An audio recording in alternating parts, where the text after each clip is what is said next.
uma prova. E aí, todos os estudantes tiraram meio e 0,25.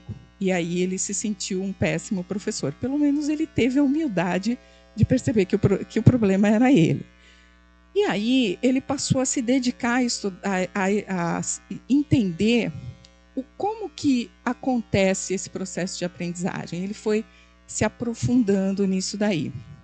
E aí ele começou a entender essa questão, ele foi se dedicando, inclusive, a questões de neurociência, tudo, e ele começou a ver assim, a pergunta, primeiro que nós estamos fazendo a pergunta errada, e nós estamos fazendo várias perguntas erradas, né?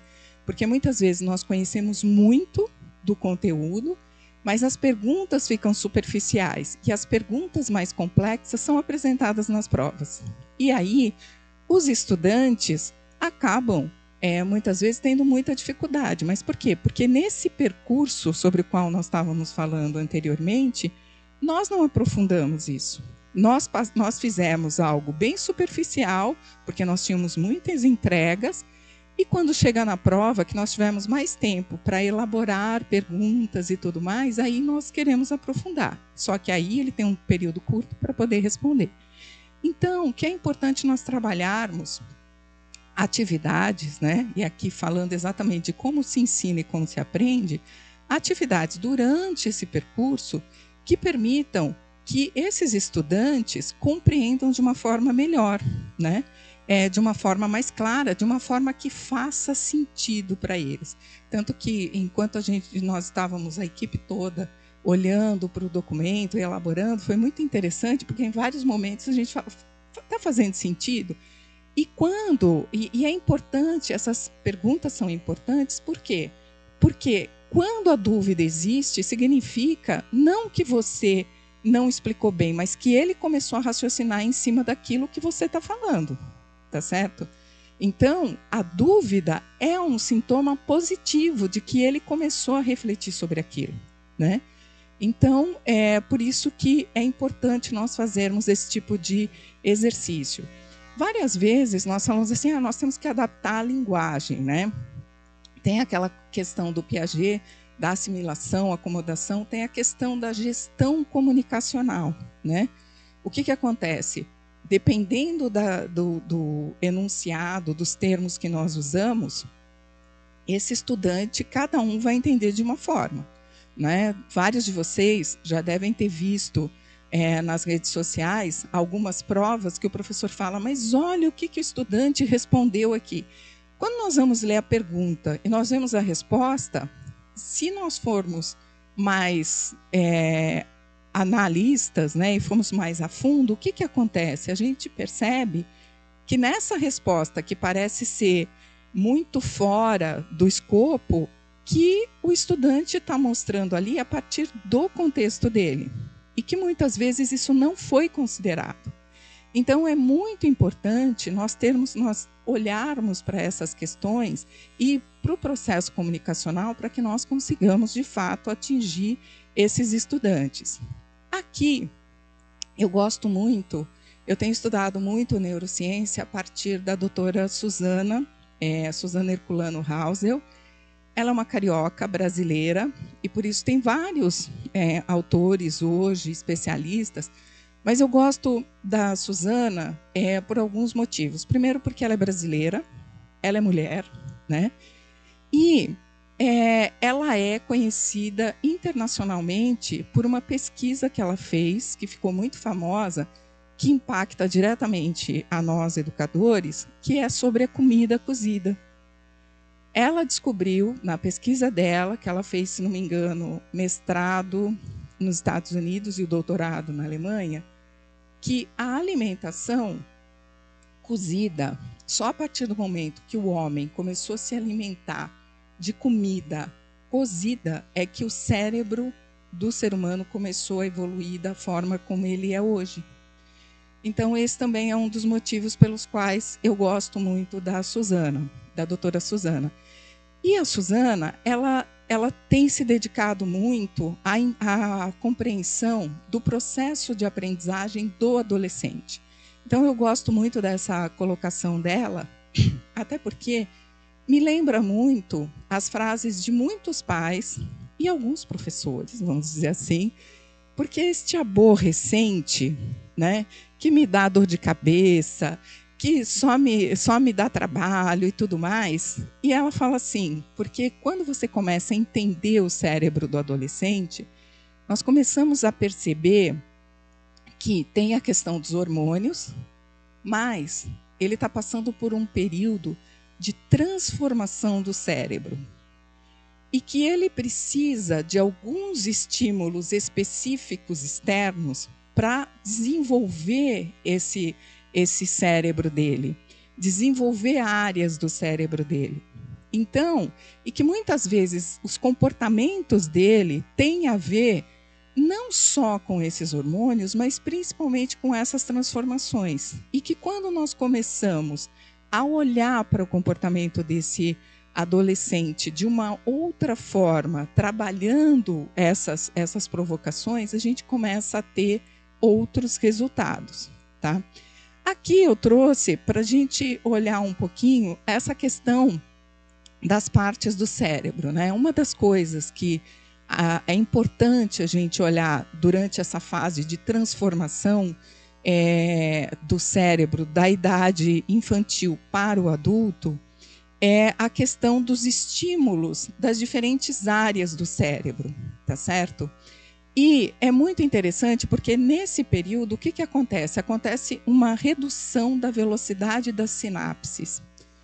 E aí, se tiver áreas do cérebro que nós vamos estimular menos nessa fase, não é que fica totalmente tolhida essa área. Ela pode ser, depois, aos poucos, reativada, mas é muito mais difícil depois você conseguir acessar isso daí. Então, quando nós não trabalhamos essas áreas da forma adequada, o que acontece? A gente corre o risco de tirar, né, ou reduzir as possibilidades e oportunidades desses adolescentes, né? Então, por isso que é importante, e nós vamos falar um pouco mais disso daqui a pouco, a própria estrutura da educação integral, né? Porque muitas vezes, é o que eu falei, nós estamos olhando para a parte propedêutica da BNCC, da base comum das áreas de conhecimento no ensino regular, e por questões óbvias, que é muito importante, tá? Mas como é que fica o restante que precisa ser desenvolvido, né? Como é que a gente pode ampliar, como o professor, como o secretário falou, de forma que a gente consiga realmente dar uma formação mais consistente para esse estudante, tá? Então, como eu falei, o cérebro ele passa por uma transição, existe essa redução da velocidade das sinapses, e aí, porque qual que é a questão aí, né? Todos nós, o nosso cérebro, ele trabalha com um regime de recompensa e prazer, tá? Então, quando nós estamos na fase infantil, que as sinapses estão numa velocidade muito rápida, tá? Esse regime, vamos dizer assim, esse sistema de recompensa e prazer, ele é muito rápido e muito mais fácil. Tudo que a criança faz, a gente, ai, que fofo, ai, que lindo, e vem aquela recompensa, e ele está feliz, tá? E tudo bem. E aí, o que acontece? Quando vai passar, quando entra nos 10, 11 anos, até os 17, 18 anos, começa a ocorrer essa transformação, né, do cérebro. E ele começa a ter a velocidade dele reduzida. E essas sinapses começam a precisar de mais estímulo para ocorrer, e esse sistema de recompensa começa a demandar mais, tá certo? Então, o que acontece? O adolescente ele vai buscar um novo. E aí, nós, muitas vezes, nós vemos assim, porque ele está saindo demais, ele quer experimentar a bebida, ele quer fumar, ele quer ir para as drogas, né? Mas o que as pesquisas começam a nos mostrar? Ele realmente quer tudo isso, tá? Ele começa a desenvolver o senso dele de planejamento, essas coisas, mas ele precisa ser estimulado. Porque, ao contrário do que muitas vezes nós imaginamos, né? Esses adolescentes, eles querem sim ter o acompanhamento dos adultos. Mas eles querem ser desafiados por esses adultos. Então, aí nós começamos a entender por que cada vez mais os especialistas começam a falar para nós assim, olha, é importante colocar ele como protagonista, é importante trabalhar desafios para ele e vai aumentando esses desafios. Por quê? Porque, primeiro, ele não sabe planejar. Então, como que você começa a desenvolver os saberes dele, as competências deles, as capacidades de ele planejar, de ele se organizar, de ele fazer, por exemplo, planos de médio a longo prazo, estabelecer o passo a passo dele. Então, tem todas essas questões. Mas, de preferência, que sejam coisas novas. Você ir fazendo com que ele dê os voos dele, mas sendo, como é que fala? Sendo acompanhado por esse adulto como amigo dele, né? Então, até porque esses estímulos novos, eles vão dando a recompensa para ele cada vez que ele vai conseguindo concretizar. Então, ele tem essa recompensa que nós falamos, e a gente vai aumentando a dificuldade aos poucos. Então, ele vai começando a ter de novo essas recompensas e ele começa a ficar mais feliz, mais engajado e tudo mais. E aí, nós começamos também com essa questão a reduzir os comportamentos de risco, porque ele não tem noção de risco. Então, quando nós temos esse acompanhamento e desviamos a atenção deles, né, e no bom sentido, para, por exemplo, aprender a jogar xadrez, aprender a jogar alguns jogos, e nós vamos falar um pouquinho sobre isso, alguns jogos digitais que tem aqueles percursos malucos, que ele vai ter que tomar decisão rápida e tudo mais. Então, por isso que essas questões... Só um instante. Me avisa quando for tempo. 5 minutos só? Então, vamos correr. Então, essas questões do cérebro do adolescente, então, nós temos que olhar bastante para isso. Além disso, eu vou pular algumas coisas aqui, gente, senão... Então, o que acontece, né? Em função disso, o adolescente, é importante que nós trabalhemos com ele, que nós resgatemos a ideia do próprio Dewey, da experiência educadora, tá certo?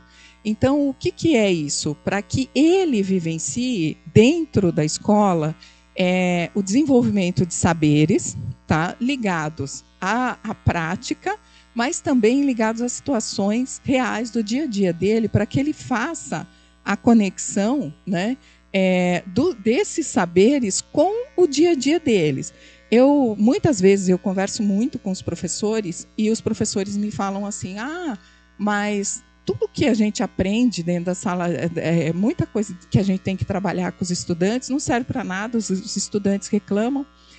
E aí, nessas horas, eu gosto de contar uma palestra que eu dei para os alunos de 9º ano, de uma determinada rede, eram 120 alunos em situação de altíssimo risco, e quando eles me convidaram, eu coloquei uma foto de parkour, aquele exercício que eles dão pirueta e tudo mais. E aí os alunos assim, nossa, Pro, tá louca? Parkour é proibido, a gente morre. E aí eu comecei, morre por quê? Porque a gente erra o quê? A distância. A distância vocês aprendem aonde? Matemática. E por que tem... E como é que vocês... E por que morre? Porque você bate a cabeça. Aonde você aprende sobre o corpo humano? Biologia. E aí eu fui fazendo essa brincadeira com eles, fui fazendo esse exercício. Lógico que no final, sempre tem aquele que vira e fala assim pra gente, Pro, se eu estudar bastante, eu posso fazer parkour? Eu falei assim, olha, você até pode fazer parkour, mas o que vai acontecer? Se você estudar, você vai ver o valor que você tem, eu acho que vai ser difícil fazer parkour, ou então você vai fazer de uma forma menos arriscada. A partir daí, pensando todo esse percurso, né, é importante nós olharmos sempre para essa experiência do estudante, né, ter uma experiência educadora, né, pensar que ele tem que vivenciar isso e tem que ser uma coisa, tem que ser uma proposta que esteja ligada ao dia a dia deles. Tanto que no próprio documento orientador, nós puxamos alguns exemplos do próprio documento referencial curricular do Ceará, e nós fomos dando sugestões de temas para as eletivas na parte de componentes curriculares flexíveis, né? E como é que a gente... Então, essa estrutura, para quem não conhece, a estrutura que foi sugerida para a educação integral, né, ligado ao PAIC integral. Então, tem os componentes da base comum, tem os componentes diversificados fixos, que engloba Projeto Caminhar, Cidadania e Responsabilidade Social, e as imersões em língua e português e matemática, que são as atividades de recomposição. E depois tem as flexíveis, que são as eletivas, né? Nós trouxemos essa questão do currículo por competências, porque é importante, dentro dessa linha que nós falamos da neurociência, é importante trabalhar todas essas dimensões. Por quê? Porque nós estamos falando de conhecimento conceitual, que é o conhecimento conceitual que constrói realmente, consolida o saber na memória de longo prazo, não só na memória de curto prazo, mas é importante aplicar na prática para ter esse reforço, para você ter todos esses estímulos no cérebro dos estudantes, para que se consiga desenvolver o conhecimento e aí aplicar nas situações reais para fazer sentido aquilo que eu falei para vocês. Aqui tem essas questões do tipo de participação e protagonismo que nós também trouxemos, porque é importante exercitar essas diferentes práticas. Ninguém é totalmente protagonista ou totalmente apático, né? Você tem diferentes tipos de participação e nós vamos desenvolvendo esses tipos de participação, e você tem maior protagonismo, menor protagonismo, e não adianta também colocar o top do protagonismo sempre para todas as atividades. Eu dou aula numa instituição de ensino superior que tentou se fazer isso numa disciplina. E aí o que aconteceu foi que eles foram super bem nessa disciplina, porque eles tinham nota todas as aulas. O que aconteceu? Eles faziam 3 disciplinas, repetiram nas outras 2. Por quê? Exatamente pelo alto nível de exigência que tinha nas outras também tinham exigência, mas eles tiveram que optar. Então, nós temos que saber dosar também essa questão do protagonismo. E tudo bem se num determinado momento eles estiverem cumprindo atividade, que é a atividade de reforço, porque isso é importante para a memória de longo prazo. Então, a gente precisa começar a olhar para esses detalhes. Já vou encerrando aqui. E aí, então, nessa questão, pensando um pouco como funciona o cérebro e como trabalhar essas questões dos próprios componentes, então, na base comum, normalmente, nesses componentes que nós falamos da parte propedêutica, trabalhar bastante, principalmente os conhecimentos conceituais, mas sempre procurando trazer exemplos da aplicação prática disso e ligados às situações reais do dia a dia deles, para que eles compreendam mais rapidamente isso. E quando você estabelece essa arquitetura toda da educação integral, você pode também falar, tá vendo esse tópico que eu estou trabalhando de conhecimentos conceituais, isso aqui você pode vivenciar na prática fazendo essa eletiva assim. Ou então esse componente curricular de cidadania e responsabilidade social. Então, dá para se fazer a ponte para ir se integrando esse tipo de proposta.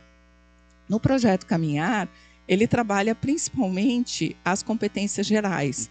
Dá para se trabalhar e sempre iniciando pelos saberes, mas nós estamos falando dos saberes da parte propedêutica, mas não passando por português, matemática, tudo que eles já estão vendo no regular, mas fazendo esse exercício. Bom, então vamos ver o que nós estamos utilizando, lógico que tem toda uma prática sobre isso, mas o que nós estamos utilizando da parte conceitual no dia a dia da gente. Por exemplo, existe uma proposta, até uma sugestão, tá? Que uma das atividades poderia ser uma gincana em que eles pudessem visitar as casas de alguns dos estudantes, onde eles possam verificar onde os saberes da escola são aplicados pela mãe dele no dia a dia, dentro das tarefas da casa dele, o pai, o que ele faz, o dono do comércio, o que ele faz. Para quê? Para que eles comecem a ver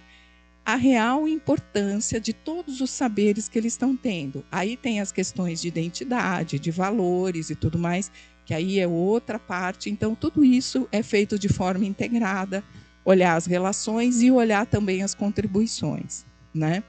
Aí, cidadania e responsabilidade social, com toda essa questão dos 17 Objetivos de Desenvolvimento Sustentável, como é que eles podem fazer essa integração, e sempre indo muito para a prática. Então, quando o secretário fala desse alargamento, então nós vamos vendo que cada vez mais é muito relevante que nós trabalhemos principalmente essas 3 dimensões das competências, né? Não é só o conhecimento, mas também o conhecimento ele é importante, o conhecimento conceitual, né?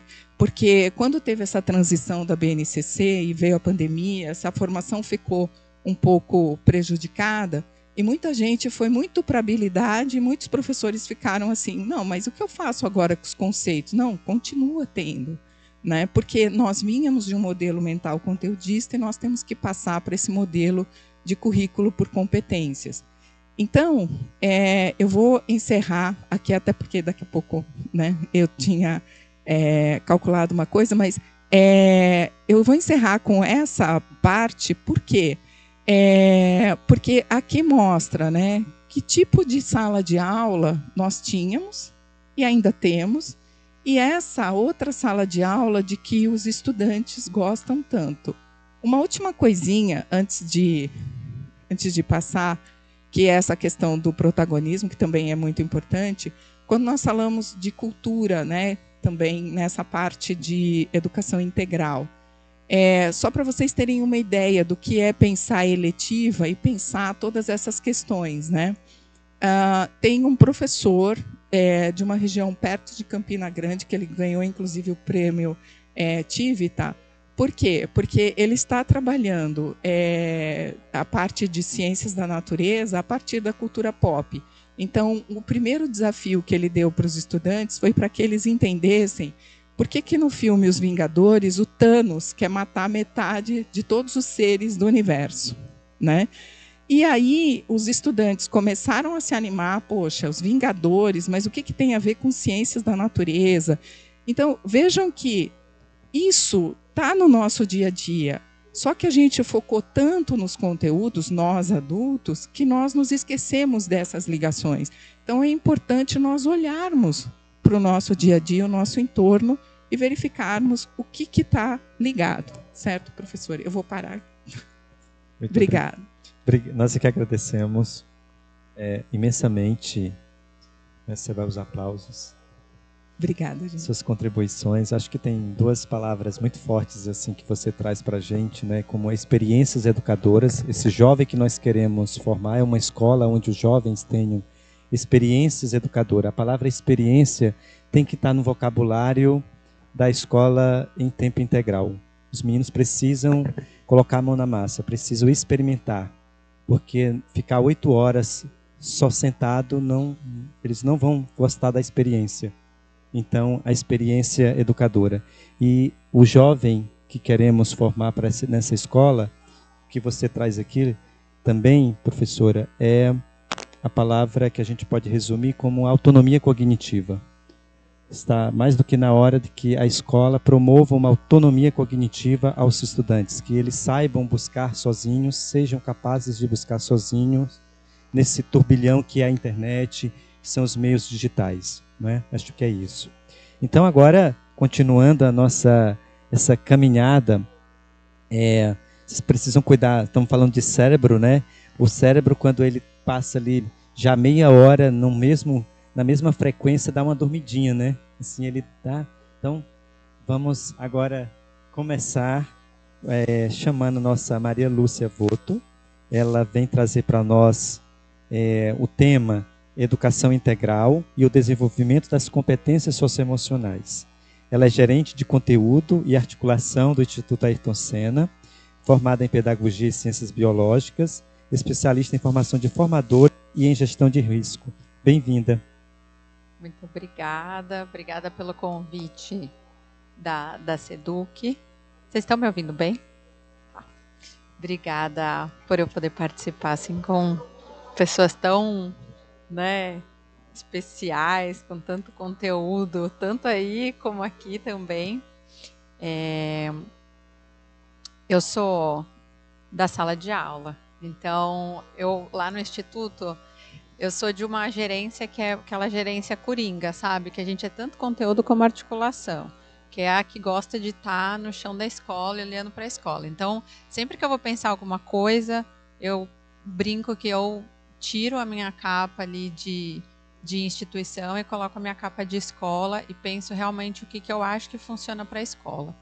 E quando eu comecei a estudar mais sobre educação integral e o desenvolvimento das competências socioemocionais, foram me dando vários starts. Eu fui lembrando de muita coisa que eu fui vivenciando ao longo do meu tempo em sala de aula e que eu falava, nossa, eu podia ter feito isso, eu teria sido uma professora melhor, por que eu não pensei nisso antes? Pessoal, desculpa que eu não estou vendo vocês aqui. Não, pode ficar, Maria. Uhum. E aí eu pensava, né, nossa, por que eu não fiz isso? Ou eu pensava assim, eu fazia, mas eu não fazia tão conscientemente, né?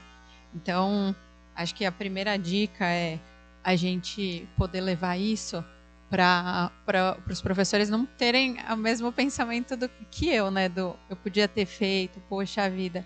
Porque não era, infelizmente, onde eu trabalhei não era, acho que não era sabido sobre tanto, né? Não era falado sobre educação integral, ninguém foi buscar, inclusive eu, né? Então, também é uma questão minha. Então, vou contar aqui um pouquinho para vocês. E aí eu começo com essa frase do Aristóteles, porque quando a gente fala de educação integral, a gente está falando de educar o todo. Então, a gente está falando de mente e coração, né? Do ser humano como um todo. E se você educa uma parte e não educa a outra, não existe ninguém pela metade, né? Não dá para a gente ser pela metade. Então, rapidamente, o que é educação integral? Então, a educação integral é olhar para toda essa complexidade do ser, todas essas dimensões e tudo que ele vivencia em termos não só cognitivos, mas sociais, emocionais, culturais, da história de vida dele, de onde ele vem para onde ele vai. E da gente formar cidadãos críticos, cidadãos que possam se respeitar e debater e pensar e tomar decisões de forma mais consciente, sem tanto, a gente inclusive falava de internet agora há pouco, né? Sem tanto se basear em coisas que saem que não são verdadeiras muitas vezes. Então é preciso formar esse cidadão nessas diferentes dimensões para ele ter essa criticidade, para ele ter inclusive o lugar dele nesse espaço digital também. E aí tem a questão de trabalhar através de metodologias ativas, né? Então do professor, o que a Lucy estava falando, trazer o dia a dia, trazer o que ele está vivenciando agora, personalizar o ensino. Não é que a gente vai deixar de fazer o principal, que é ensinar a língua portuguesa, a matemática, a biologia, enfim, mas é da gente conversar com ele de uma forma próxima, com exemplos do dia a dia, trazer a prática para a teoria, ou pelo menos situações práticas para a teoria. Essa aqui é uma definição que o Instituto faz, né, que é reconhecer as singularidades do estudante para fazer esse desenvolvimento pleno dele. Então, é um olhar especial. Eu costumo dizer que o educador, e aí o educador eu estou colocando todo mundo aí, gente, secretaria, coordenadorias, gestão escolar, gestão de sala de aula, né, o professor e quem está junto lá com ele, precisa ter esse olhar cuidadoso. A gente precisa realmente enxergar o nosso estudante como pessoa. Tem uma metodologia ativa que é a presença pedagógica, ou pedagogia da presença, que é aquela de você ter a sensibilidade de saber o nome do seu estudante, de você dar bom dia, de você perguntar por que você não veio, o que aconteceu, eu posso te ajudar. Então, eu acho que você conhecer o seu estudante, você já está caminhando muito fortemente para apoiá-lo nesse desenvolvimento integral. E assim, né, para promover esse desenvolvimento pleno, que antes era um modelo, aqui que a gente já falou, né, e que você até mostrou a imagem aí, que algumas salas de aula ainda são desse jeito, né, que tem essa dicotomia, essa divisão entre o que é o cognitivo e o que é o que são as outras dimensões. Aqui eu não trabalho isso, aqui eu só trabalho cognitivo. Os conhecimentos, né? Então, de não ter essa integralidade que agora tem se falado, e eu fico muito feliz da gente poder realmente trabalhar conjuntamente os temas, os diferentes temas, e de massificação. Então, antes era isso, e agora o que a gente precisa fazer? A gente precisa articular, a gente precisa trazer todo mundo para perto. Quando eu falo todo mundo, são todos os educadores, todos que estão envolvidos com educação, naquele espaço, naquela cidade, naquele estado, enfim. A gente tem que ter esse casamento. E começa onde?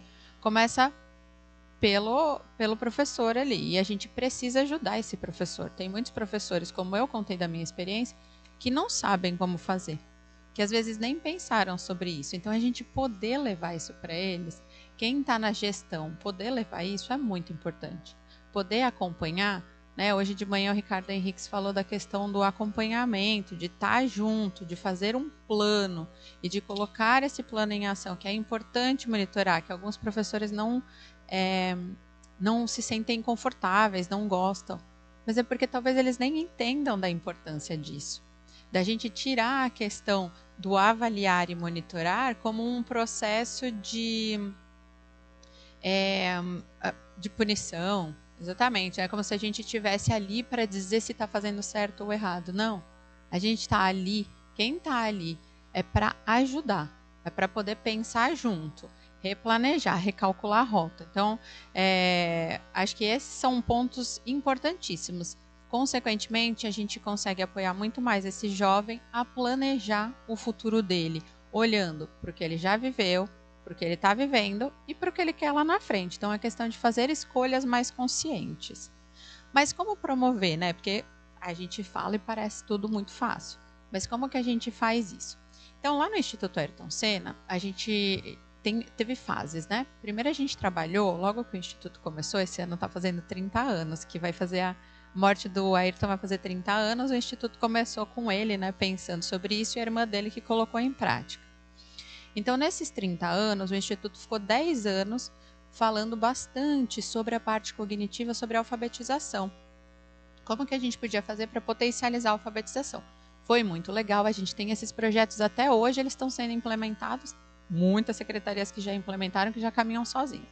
Mas depois de um tempo, a gente pensou o seguinte, bom, esse tema já está encaminhado, qual é o tema agora que a gente precisa olhar que está fazendo falta, mas que ainda é pouco debatido? Então, a gente foi atrás do tema do socioemocional, de trabalhar essas outras competências, essa dimensão, a educação integral, desenvolvimento pleno. E é isso que a gente vai falar aqui. Então, a partir de então, a gente trabalha com advogando a favor do desenvolvimento integral do estudante, pleno do estudante, através das competências socioemocionais. E aí, o que são? Primeiro, vamos entender, né, o que são as competências socioemocionais, que são essas capacidades inatas, ou seja, a gente não nasce com elas, tá? Não é assim, você tem e você não tem. Não, você desenvolve essas competências. E elas dependem muito do contexto onde você está inserido. Então, dizer que uma pessoa ela não é capaz de desenvolver, por exemplo, tolerância ao estresse, não é verdade. Todo mundo pode desenvolver essa competência e qualquer outra competência. Mas algumas pessoas elas precisam de mais acompanhamento, elas precisam que outras pessoas estejam mais próximas dela e instruam ela e contem um pouquinho qual que é o caminho, como que eu posso chegar lá. Então dê a mão para ela e esteja junto dela. E uma outra questão importante é que o desenvolvimento das competências socioemocionais não é linear. Então, eu não vou ver, não é que assim, ó, desenvolvi a tolerância ao estresse ou à organização e vou ser organizado para sempre. Não, eu sou uma prova disso, gente. Eu era super organizada. De repente, minha vida virou de cabeça para baixo, mudei de cidade, né, de estado, mudei de trabalho, fui para uma área totalmente diferente e eu perdi minha organização. E hoje eu estou ali tentando trabalhar para voltar com isso. Então não existe uma linearidade, mas a gente pode sim, a todo momento, nos olhar, nos avaliar e tentar chegar onde a gente gostaria de chegar, o que é importante sempre colocar metas também.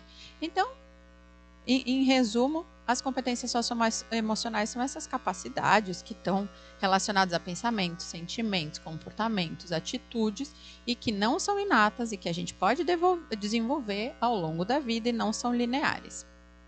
Tem muito a ver também com o meio ambiente e o nosso desenvolvimento, né, toda a parte cognitiva, como a Lucy mostrou bem aqui. No contexto educacional, as competências socioemocionais elas têm influência muito importantes, marcantes e bacanas de se observar, por exemplo, em resultados de vida. Aqui mesmo no Ceará, a gente trabalha com resultados de vida como nos resultados de vida a partir de alguns temas principais, como bullying, violência, pertencimento escolar. Então, trabalhar as competências socioemocionais ajudam na diminuição da violência. Não é nenhum milagre, né, gente? Não é quem dera fosse. Não é que a gente vai chegar e, nossa, trabalhou as competências socioemocionais, não vai ter violência. Não é isso. Tem vários outros fatores que interferem. A gente sabe, né? Não tem só a escola que se vivencia ali. Mas é possível a gente ver números que comprovam que isso afeta diretamente no comportamento que gera ou deixa de gerar violência, o bullying, e aí gera o pertencimento escolar, o bem-estar emocional, a saúde mental como um todo. Aqui a gente já falou do papel da educação, então acho que a gente pode até passar essa parte, mas eu destaco aqui essa questão toda das competências socioemocionais que a gente trabalha na escola para o mundo externo, porque a gente está vendo aí mundo VUCA, mundo Bunny, todo mundo, esse mundo que está acontecendo 1000 coisas ao mesmo tempo e que o adolescente que está ali, então, com as sinapses ficando um pouquinho mais... não sei se devagar, porque sinapse não era devagar, né? Mas elas estão num outro processo já. A gente está vendo ele passar por processos biológicos e ele está tendo que lidar com todas as incertezas e com tudo isso que está acontecendo no mundo. Então, apoiá-los também nesse contexto, entender tudo isso que eles estão passando e trabalhar com eles de forma intencional faz toda a diferença. Não estou falando aqui para a gente esquecer do cognitivo, por favor. O cognitivo é importantíssimo e o que eu estou trazendo aqui é o que a gente pode associar ao trabalho que já é feito. Exatamente, é o alargar, então, que o Raí falou aí, né, gente? E aqui contando rapidamente para vocês, então a gente já falou dessas mudanças aí no mundo, dessa questão da tecnologia hoje que está, né, num boom que, pelo menos eu sinto que na minha época foi tudo tão mais devagar, agora eu vejo tudo passar tão rápido. Para eles é algo que eles já até nasceram com, né? A gente não, a gente viu nascer. Alguns de vocês não. E contar para vocês só um pouquinho sobre a pesquisa, né? De onde surgiu. Então tem 2 caminhos. A economia começou a demandar isso. Eu procuro um profissional que saiba sobre história, né? Eu quero um arqueólogo. Então eu estou procurando uma pessoa especializada. Mas ele tem que saber trabalhar em equipe, né? Porque tinha um arqueólogo aqui que ele não sabia trabalhar em equipe. Aí o pessoal não ficava. Então começou a vir essa demanda da parte da economia, geração de emprego mesmo. Hoje a gente vê no Fórum Mundial de Economia as primeiras competências que eles listam, que as pessoas, né, de grandes empresas procuram as competências que eles listam é o quê? Criatividade, pensamento crítico, comunicação, abertura ao novo, foco, organização, empatia. Não é mais a técnica. A técnica está lá, obviamente a gente precisa de uma pessoa técnica, mas é muito mais as competências sociais e emocionais do que as técnicas. As técnicas você pode ir desenvolvendo, né? E as sociais e as emocionais é bom você chegar pelo menos entendendo que elas são importantes. E tem a outra área que é a psicologia, que falou, opa, estão falando sobre isso, deixa eu ver como é que eu faço. E por muitos e muitos anos ficaram fazendo pesquisas, até hoje fazem pesquisas, eu estava contando para o Raí, até hoje fazem pesquisas. A gente estava falando do socioemocional do professor, aqui vou contar para vocês do estudante, mas a gente estava falando do socioemocional do professor, que a gente continua sempre pesquisando. E são anos e anos de pesquisa e até que se chegou nesse modelo das 5 macrocompetências. Existem outros modelos? Existem outros modelos. Depende muito de qual o foco que se está buscando. No caso, a gente adotou, Instituto Ayrton Senna, e que aqui no estado do Ceará trabalha também, com base nos Big Fives. Não sei se vocês já ouviram falar. Big Five, e a gente trouxe então para o contexto do Brasil, e a gente fala dessas 5 macrocompetências: autogestão, engajamento com os outros, amabilidade, resiliência emocional e abertura ao novo. São 17, essas 5 macrocompetências se desdobram em 17 competências, então aí as 17 competências, depois quem quiser tem esse material fácil, e são competências que se correlacionam com aprendizagem, bem-estar, tudo que eu já contei para vocês, né? Empregabilidade. Não vou me alongar aqui porque eu tenho só 3 minutos, gente. Mas é só para vocês saberem que existem essas 17 macrocompetências e que elas não precisam ser trabalhadas todas juntas, tá, gente? Porque senão, imagina você dar uma aula onde você trabalha as 17 macrocompetências. As 17 competências, perdão. Mas é importante que quando for trabalhar as competências socioemocionais, elas sejam mencionadas. A gente precisa que o estudante entenda, quando a gente fala do protagonismo, para ele participar, que ele entenda o que está acontecendo. Então, por que eu estou trabalhando aquilo que eu estou trabalhando? Por que eu estou falando de empatia? Por que eu estou falando de respeito? Por que eu estou falando de abertura ao novo? E aí eu mostro para ele, eu avalio, eu converso. Então eu coloco ele também como corresponsável pela aprendizagem. Que é aquilo que eu falei no começo. Eu olhava e falava assim, nossa, enquanto professora eu trabalhava isso com o meu aluno. Eu falava para ele do respeito, mas não era intencional. E aí quando é intencional faz toda a diferença. Porque o estudante ele consegue enxergar. Ele, na educação básica, eles ainda não têm, a maioria, digamos assim, não sei, mas não tem maturidade suficiente para entender que aquilo que está sendo trabalhado, se eu não falar, é o respeito, por exemplo, é a curiosidade para aprender. Então, por isso que tem que ser intencional. Quando a gente fala de competências socioemocionais, tem um ponto muito importante, em especial para vocês. Por quê? Para o estudante, é isso que eu falei, tem que ser intencional, a gente tem que quebrar esse paradigma de que avaliação é punição, porque não é. Não importa se ela é diagnóstica, se ela é somativa, se ela é formativa. Com as competências socioemocionais, a gente trabalha a formativa.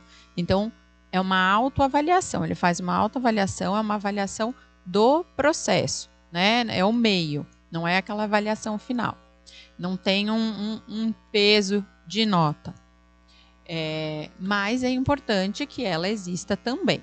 Então, para o estudante, ela tem vários benefícios. Olha lá, fomentar o papel do protagonismo, avaliar o desenvolvimento socioemocional dele, para ele se enxergar, para tornar isso habitual, enfim, tem várias, eu nem preciso ler, vocês estão vendo aqui.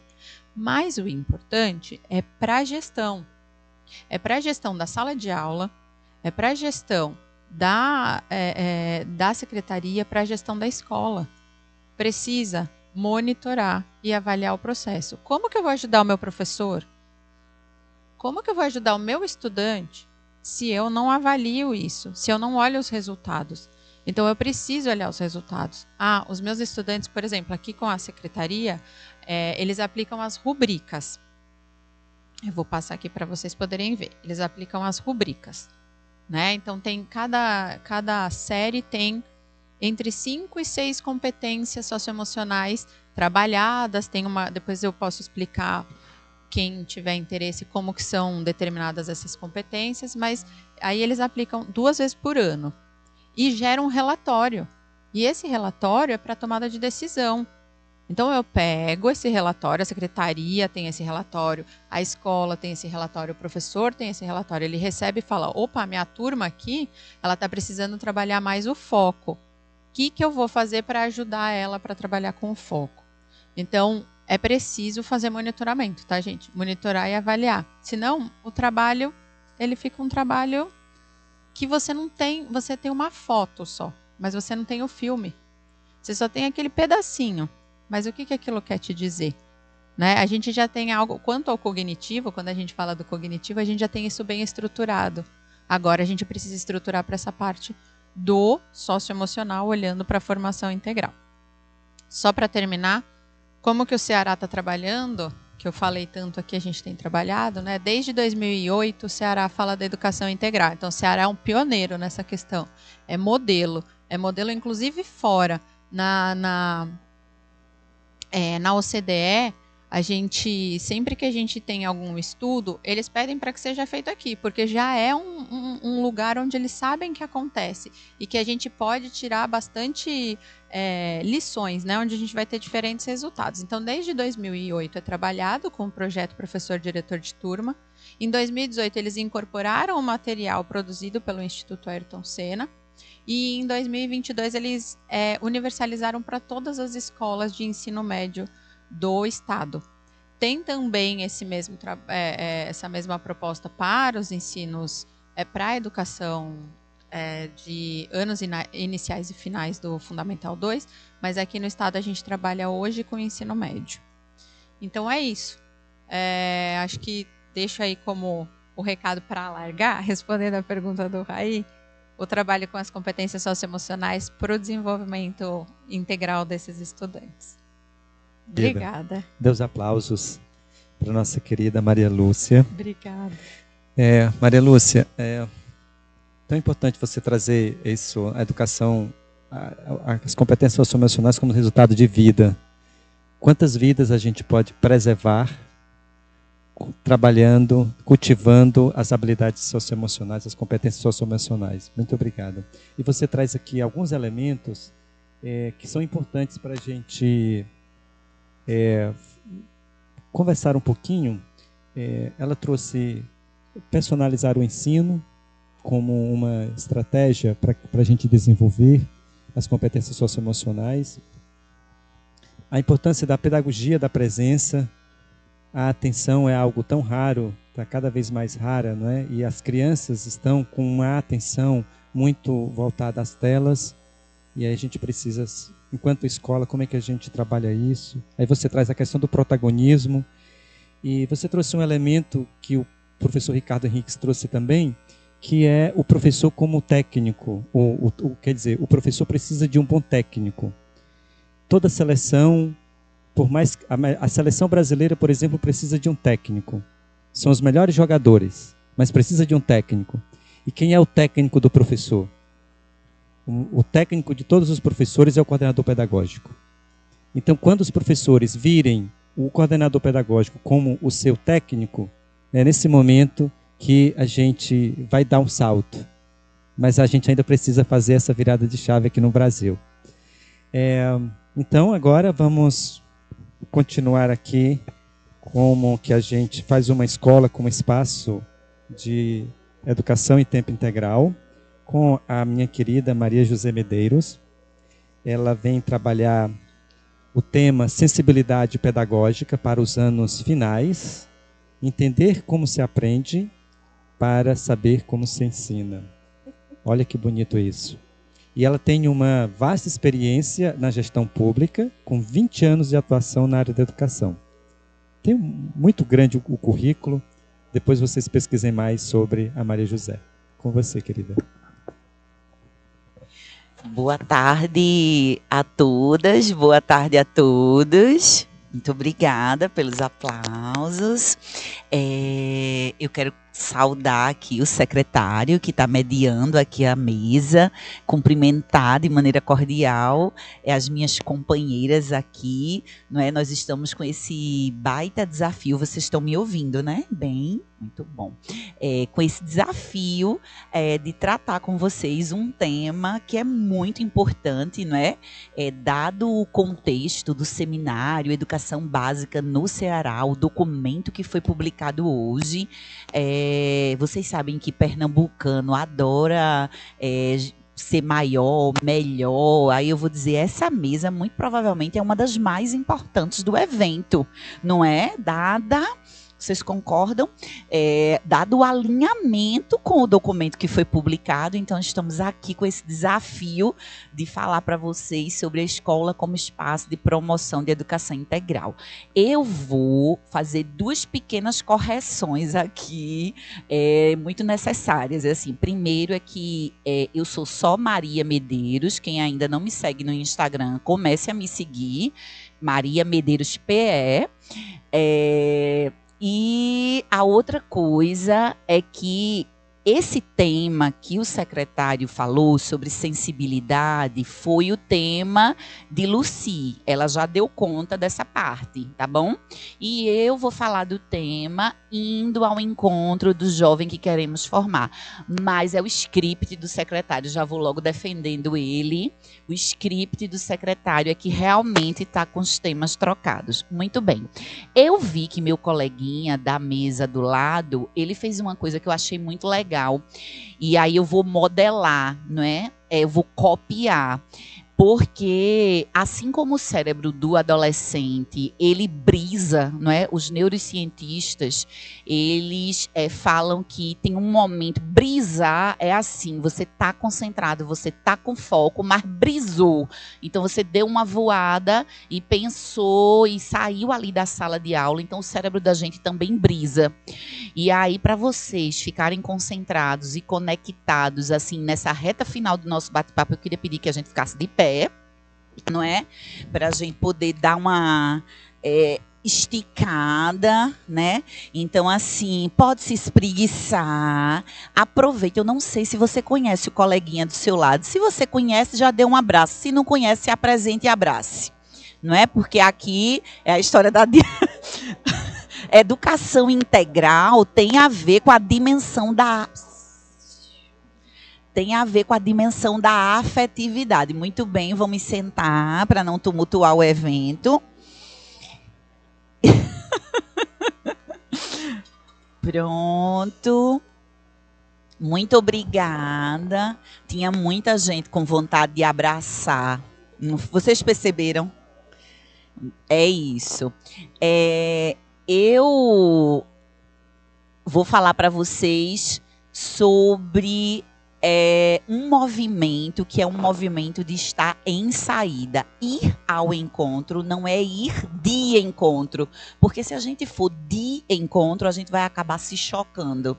Então, parece uma coisinha pequena, boba, mas na língua portuguesa, nada é pequeno e nada é bobo, precisa ser considerado. Então, é ir ao encontro daquele jovem, daquele estudante que a gente quer formar. E vocês já podem anotar que ele precisa ser autônomo, solidário, competente e produtivo.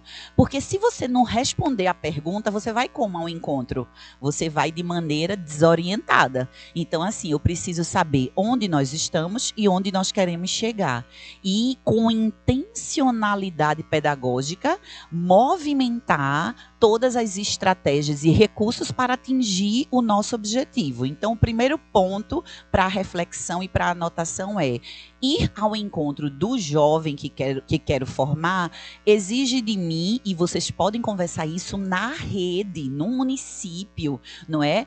No âmbito da secretaria. Mas, assim, qual é a intencionalidade? Que estudante a gente está querendo formar nos anos finais? Já respondam essa pergunta. Então, considerando as demandas da contemporaneidade, o mundo VUCA, BANI, aí traduzir o BANI, chama de FANI, né? Para traduzir produzir. Então, esse mundo exige de nós, para além de competências técnicas, competências cognitivas, competências comportamentais. Então, eu preciso que o jovem ele tenha autonomia, que ele seja protagonista da sua história de vida, que ele seja solidário, porque não adianta você ser autônomo, você ter projeto de vida e você não olhar para os lados, você não ultrapassar os muros da escola, por exemplo, para olhar para os problemas do entorno, da sua comunidade. Então, um jovem que é autônomo, que é solidário, que é competente, está comprometido com entregas e entregas de qualidade, seja na escola, no ambiente de trabalho, porque não é essa exigência que está posta para os profissionais do mundo contemporâneo, não é? E ele não pode só aprender a fazer. Ele não vai aprender apenas a conhecer, ele precisa aprender a ser e aprender a conviver. Muito bem, dito isso, eu quero aqui rapidamente dizer que, para além da formação acadêmica, não é? Hoje eu estou aqui como consultora pedagógica do Instituto Sonho Grande, que é uma instituição que está aqui no estado do Ceará e mais em 21 estados, apoiando, fomentando a implementação, não é, da política pública de educação integral, a priori no ensino médio, agora olhando para os anos finais do fundamental. E aí, o que é que eu queria dar ênfase aqui? É que eu sou professora, teve aí algum problema que as letrinhas foram desconfiguradas, mas isso foi totalmente proposital para estimular. Isso é um exercício cerebral, porque vocês estão conseguindo, veja a capacidade do nosso cérebro, mesmo com letrinhas atrapalhadas, vocês estão dando conta de ler corretamente. Muito bem, então eu sou professora, deixe ela que ela é professora concursada da Rede Estadual de Pernambuco, 20 anos, professora de biologia. Ó, o povo ali que segue Selma de Nieta, né? Já vi que tem fã aqui. Então, muito bem. E na minha trajetória profissional, desde a época do estágio probatório, que eu fui para uma escola integral, vocês acreditam que privilégio? Eu estava com 1 ano e meio no estado e professora de biologia do fundamental e do médio, e foi quando a política pública lá de educação integral foi no ano de 2006, para vocês terem ideia. 2006 começou ali na sua fase experimental. Então, eu quero dizer que eu chego aqui para compartilhar com vocês experiência de quem passou pelo chão da escola, como professora, como gestora, na Secretaria de Educação. Eu fui superintendente pedagógica e, nos últimos 5 anos, eu estava como secretária executiva de Educação Integral e Profissional de Pernambuco. E o que foi que a gente entregou agora nesse fim de ciclo? A universalização do ensino médio integral. Mas eu quero já puxar um gancho e dizer, eu posso ter educação integral, eu posso ter tempo integral e não ter educação integral. Só para vocês saírem daqui com essa provocação, porque não há dúvidas que passar mais tempo na escola contribui para a melhoria da aprendizagem, da convivência, fortalece o trabalho com as competências socioemocionais. Se eu tenho mais tempo de aula, eu consigo colocar eletivas, eu consigo colocar outros componentes curriculares na parte diversificada que contribui para o desenvolvimento integral. Mas o que eu quero que vocês saiam daqui pensando, e em linha com o tema da nossa mesa, é que se você amplia a jornada, amplia o tempo, mas não dá sentido a ele, porque você não tem uma proposta pedagógica forte, o que acontece? Você pega e transforma a escola num depósito de estudantes, de crianças e jovens, que ficam, aspas, presos o dia todo ali dentro da escola, mas sem uma intencionalidade. Por quê? Eu não sei qual é o estudante, qual é o jovem que eu quero formar, eu não sei que caminhos trilhar, e foi Sêneca que disse que não há ventos favoráveis para quem não sabe onde quer ir. Então, na escola, na regional, na secretaria, não é diferente. O projeto pode ser incrível, maravilhoso, ter documentos norteadores e orientadores, mas outro ponto para vocês anotarem. Eu preciso, primeiro passo, entender a proposta. Então, todo mundo está convidado aqui hoje a entender o documento, entender a proposta pedagógica, a arquitetura curricular. A Lucy já começou a dar um cheirinho, vocês já ficaram com vontade. Ai, Maria, eu vou ler mais, porque esse material vai nos ajudar. Esse primeiro passo é entender. O segundo passo é aceitar. Isso faz sentido mesmo para mim? E eu vou pegar um gancho na fala do secretário, que disse assim, olha, por a escola, a igreja e a escola, a igreja e a família. Muito bem, eu vou fazer também uma referência a essa escola dos séculos passados. Por anos, não, por séculos, a escola privilegiou apenas o desenvolvimento da dimensão cognitiva. Nós estudamos em escolas, nós passamos por universidades que a dimensão cognitiva, técnica, ela sempre se sobressaiu às questões comportamentais. Você pode ter comportamentos e atitudes, mas não está tirando nota boa em português e matemática, pronto, meu filho, venha cá, você não é do grupinho. Vocês estão entendendo que fica muitas vezes à margem.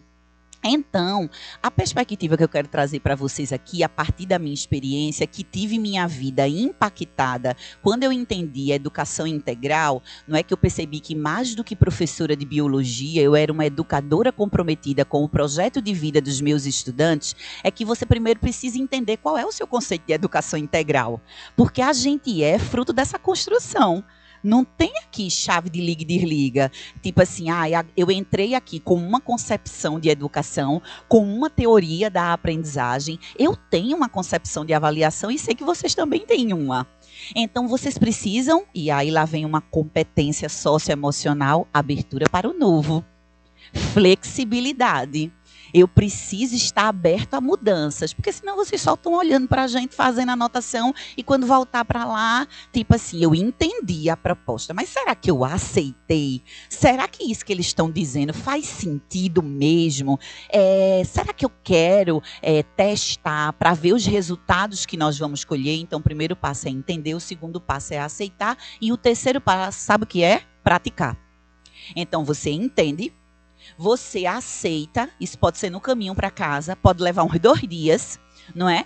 Mas você tá lá pensando, aí você, porque também tem uma coisa, a gente não aceita por decreto, porque se fosse assim, bastava publicar no Diário Oficial e no outro dia todo mundo estava executando bem direitinho. Vocês sabem que às vezes vem coisas da secretaria que a gente lê e diz,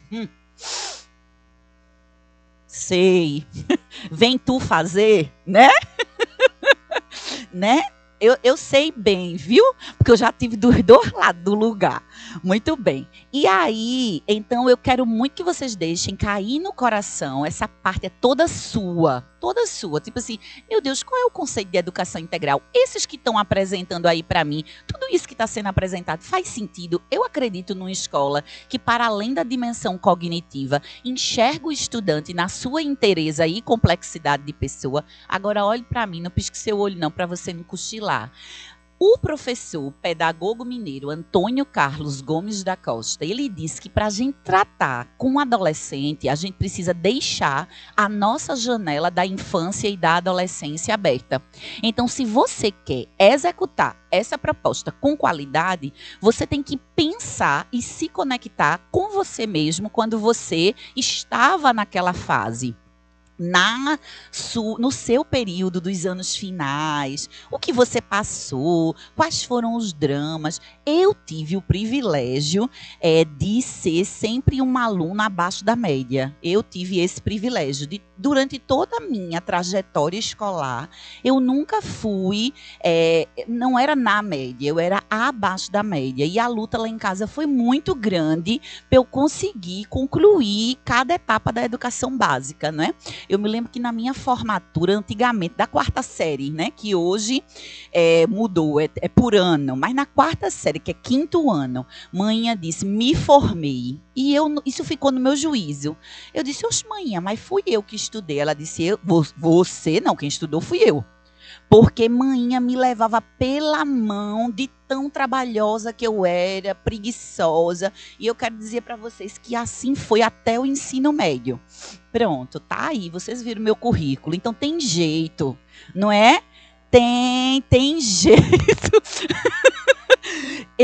Eu acho incrível eu poder contar essa história para vocês, porque quem aqui foi CDF, quem só tirava 9 e 10, tem dificuldade às vezes de entender, aceitar e praticar essa proposta de educação integral, porque você sempre foi excelente academicamente.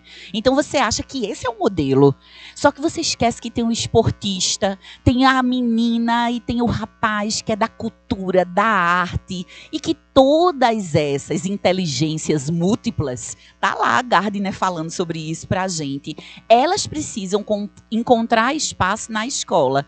E outra coisa, para quem por acaso está com a resistência e quebre logo de que, mas também agora isso é modismo, educação integral. Então eu trouxe aqui, o artigo 205 da Constituição Federal de 88 já nos conclamava a pensarmos uma educação que visa o pleno desenvolvimento da pessoa. O desenvolvimento pleno, o desenvolvimento o quê? Integral. Então, na verdade, a gente está mais que atrasado, viu? Se a gente for pensar direitinho, a gente já deveria ter começado esse movimento. Eu estou falando enquanto país, minha gente, enquanto nação. Uma proposta de educação nacional, onde a gente tivesse como premissa o desenvolvimento pleno, não é? Ricardo Henriques falou, desenvolvimento pleno de todas e todos e redução das desigualdades sociais.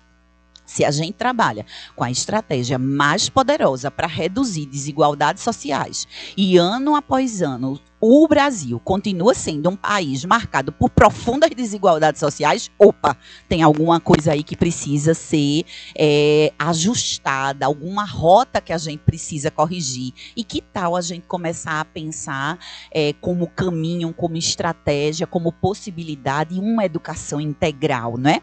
E aí, nessa mesma linha de dizer que não é moda e de que a gente precisa e já está em tempo de colocar em prática essa proposta de desenvolvimento pleno do indivíduo, eu trago aqui esse relatório. Quem é da educação conhece o relatório Jacques Delors, Educação, Tesouro a Descobrir, um relatório da Unesco da década de 90, minha gente. Olha o que é que ele está dizendo aqui para a gente, que a educação deve contribuir para o desenvolvimento total da pessoa. Mas essa outra parte é a que eu mais gosto, porque ele diz o que é o total. Porque quando eu digo assim, desenvolvimento pleno, aí você fica pensando, mas pleno é o quê, meu Deus? Integral mesmo, inteireza. Aí ele não deixa margem para dúvida, tá aqui, espírito e corpo, inteligência, sensibilidade, sentido estético, responsabilidade social e, pasmem vocês, espiritualidade.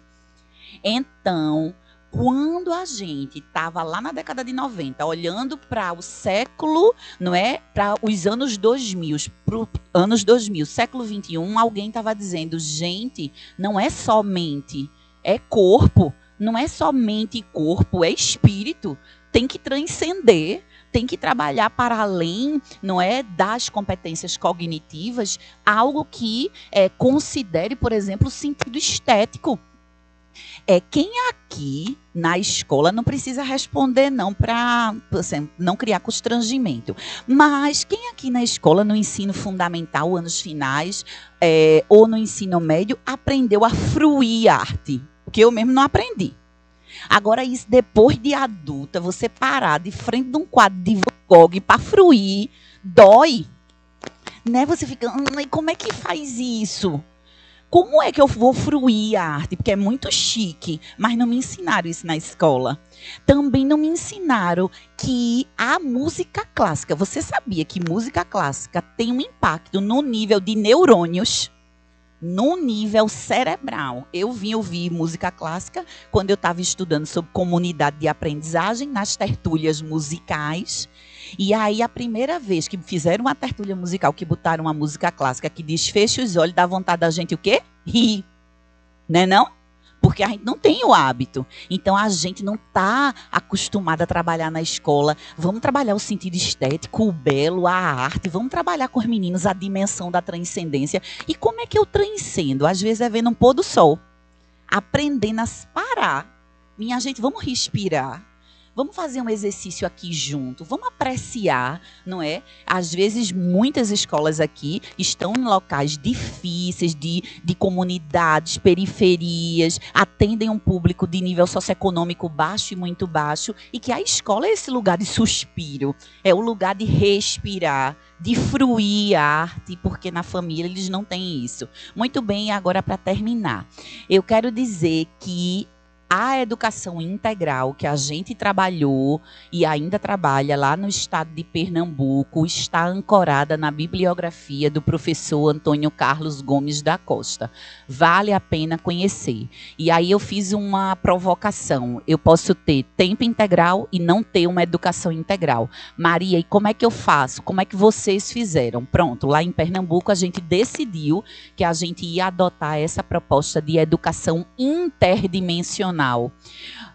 Antônio Carlos Gomes da Costa, ele trouxe essa proposta em que nos convoca a enxergar, e isso pode ser vivido no tempo parcial, no integral de 30, de 30 ainda é parcial, 35, de 40, de 45, é você dizer assim, veja, esse indivíduo, ele é constituído de dimensões. Então, a dimensão do logos, que é como eu disse, a gente vem trabalhando e não vai abrir mão de excelência acadêmica, não vai abrir mão de melhorar os resultados educacionais. E por que eu falo isso com muita tranquilidade? Porque se o menino não aprende a ler, escrever, fazer inferência, ler gráficos e tabelas, ele não dá conta de concretizar o seu projeto de vida, de dar continuidade aos estudos, de fazer um concurso, de se inserir no mercado de trabalho. Então vamos acabar com essa dicotomia, ou eu formo para a vida. Não, formar para a vida é um negócio filosófico, não é.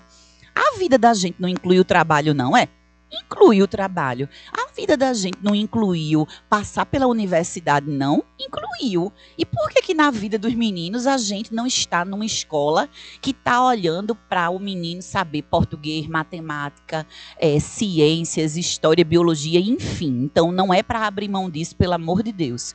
Mas a gente olhar para a dimensão da afetividade, não é? Então trabalhar coisas como urbanidade, reciprocidade, não é? A pessoa ter a capacidade de olhar para si, de cuidar de si. Às vezes na escola a gente começa uma campanha para preservação do patrimônio escolar. E nessa escola eu não tenho uma concepção de educação integral, então, portanto, eu não trabalhei autoconhecimento, identidade, autoestima.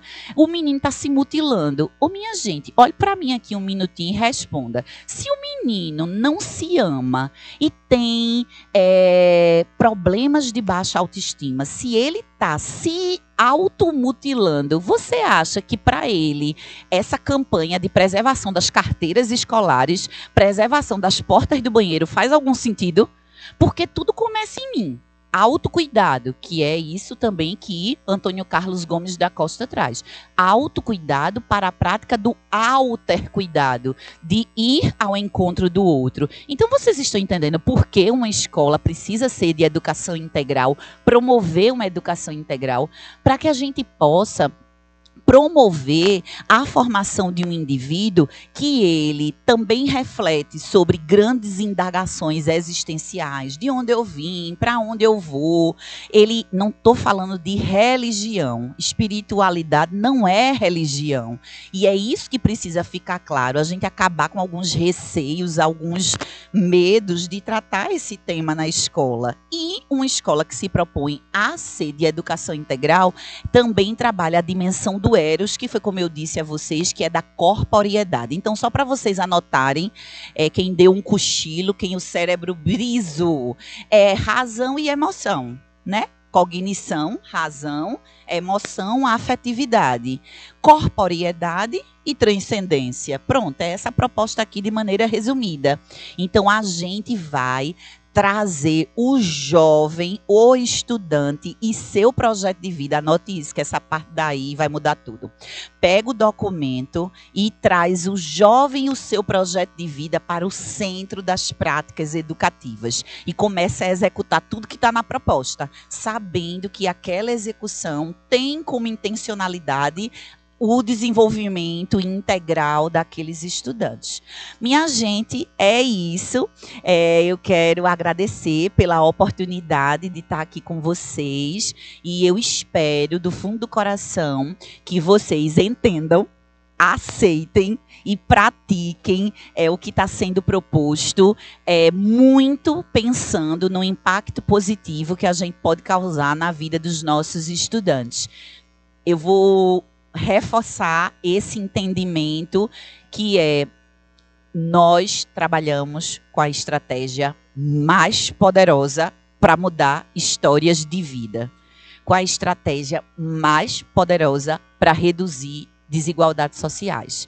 Dito isso, o que é que a gente está fazendo? E o que é que a gente pode fazer para impactar ainda mais a vida daqueles estudantes que vocês, se a gente fizer um exercício de meditação, conseguem até visualizar aqueles que vocês têm agora como alunos da rede, das escolas, e que vocês sabem que se não fosse a escola, se não fosse a proposta pedagógica, a intencionalidade de formação integral, muito provavelmente aquela criança, aquele jovem, não teria uma outra oportunidade de mudar de vida. Então, que a gente saia daqui assim com esse propósito, animados e instigados a fazer a educação integral a acontecer nos municípios do Ceará. Muito obrigada. Receba os aplausos dos nossos secretários, secretárias, técnicos de secretaria, todos os educadores do Ceará. Ficamos impactados aqui com todas as falas dessas 3 mulheres, né? Nós temos tempo ainda, nós vamos abrir para perguntas, mas você trouxe 3 palavras, Maria Medeiros, que ela fala, que acho que é bom a gente retomar, sobre o documento, né? Entender o documento, aceitar o documento e praticar. Eu vou provocá-la e eu acho que a gente tem que acrescentar quer dizer, praticar e acrescentar autoria. Não é? É muito importante que cada contexto a gente possa ter uma autoria, acrescentar. Então, o verbo que eu acrescentaria na lista seria o verbo acrescentar. E obrigado por trazer aí os ensinamentos do professor Antônio Carlos Gomes da Costa, um apaixonado pela adolescência, e eu acho que realmente nós precisamos nos apropriarmos melhor do seu legado, da sua obra, para que a gente possa ter uma escola integral. E você traz aí muito o ir ao encontro, né? Precisamos ir ao encontro do jovem. Para esse jovem que queremos, a gente precisa ir ao encontro dele. Então, entender quem é esse sujeito, quem é esse jovem. Muito obrigado. Quero pedir desculpas pelo atrapalhado aqui do roteiro, não é, Maria? Mas foi a falta da minha atenção, né? Se eu tivesse perguntado a cada uma qual é a sua palestra mesmo, não tivesse olhado só o roteiro, eu não teria me embaralhado aqui. Mas deu tudo certinho. Nós temos 20 minutos, Cris, ainda? Então, nós temos... quem gostaria de fazer perguntas, a Cris pode ajudar levando o microfone. Ou tem microfone aí, Cris, por favor.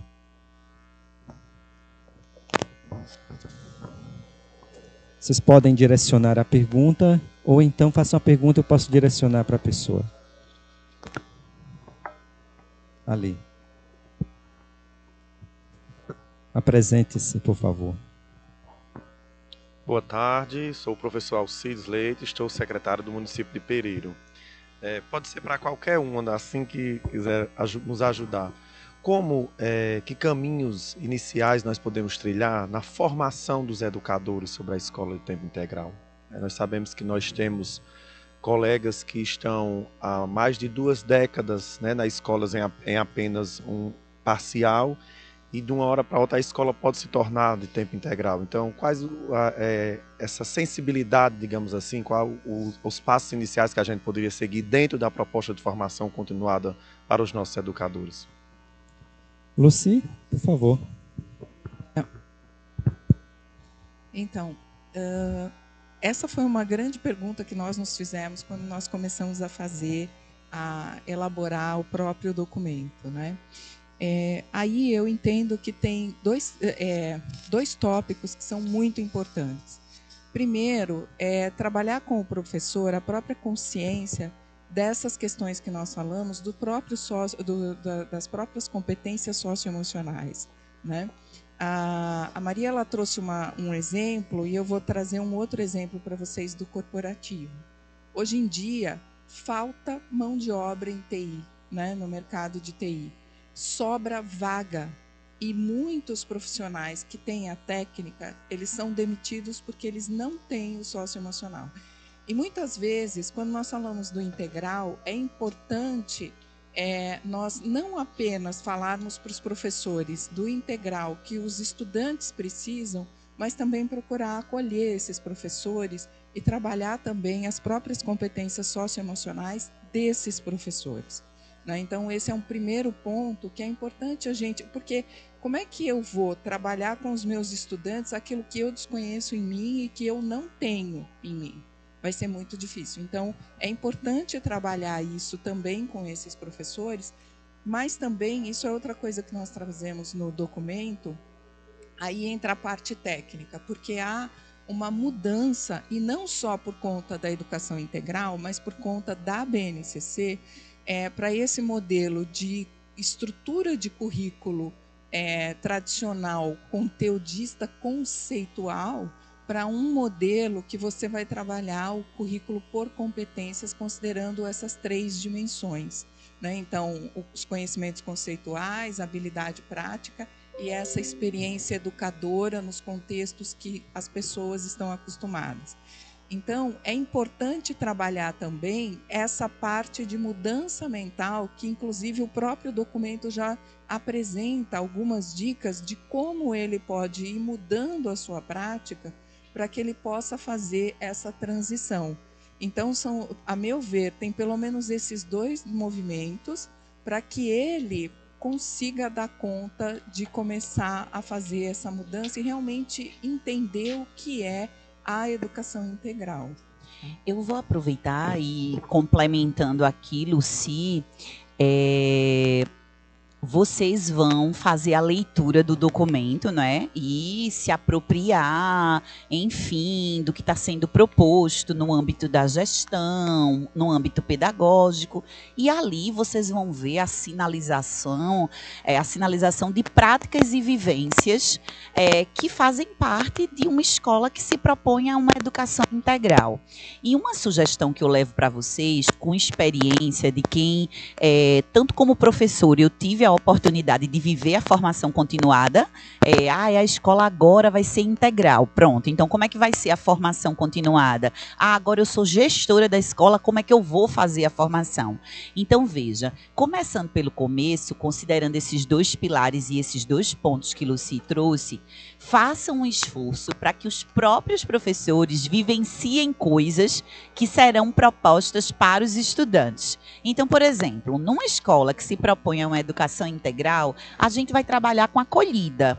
Então, essa escola, ela precisa, já nessa primeira semana, na volta às aulas, estruturar um processo formativo que leve em consideração o acolhimento das pessoas, que leve em consideração que o professor, ele não tem apenas a dimensão cognitiva. Que tal vocês começarem dizendo, professor, sabia que você é um ser integral? Porque se eu não me percebo integral, como é que eu percebo que o aluno é?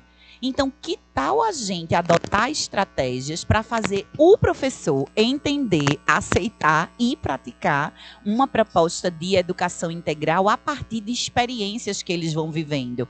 Outra coisa que eu estava me lembrando aqui, quando eu estava falando sobre o que fazer. Muitas vezes a gente, e é normal e é bom que tenhamos apego à técnica, aquela estratégia que está comprovadamente dando certo, vamos montar uma pauta e às vezes a pauta ela tá bem engessadinha e falta um elemento que a gente falou aqui, que é o elemento da afetividade.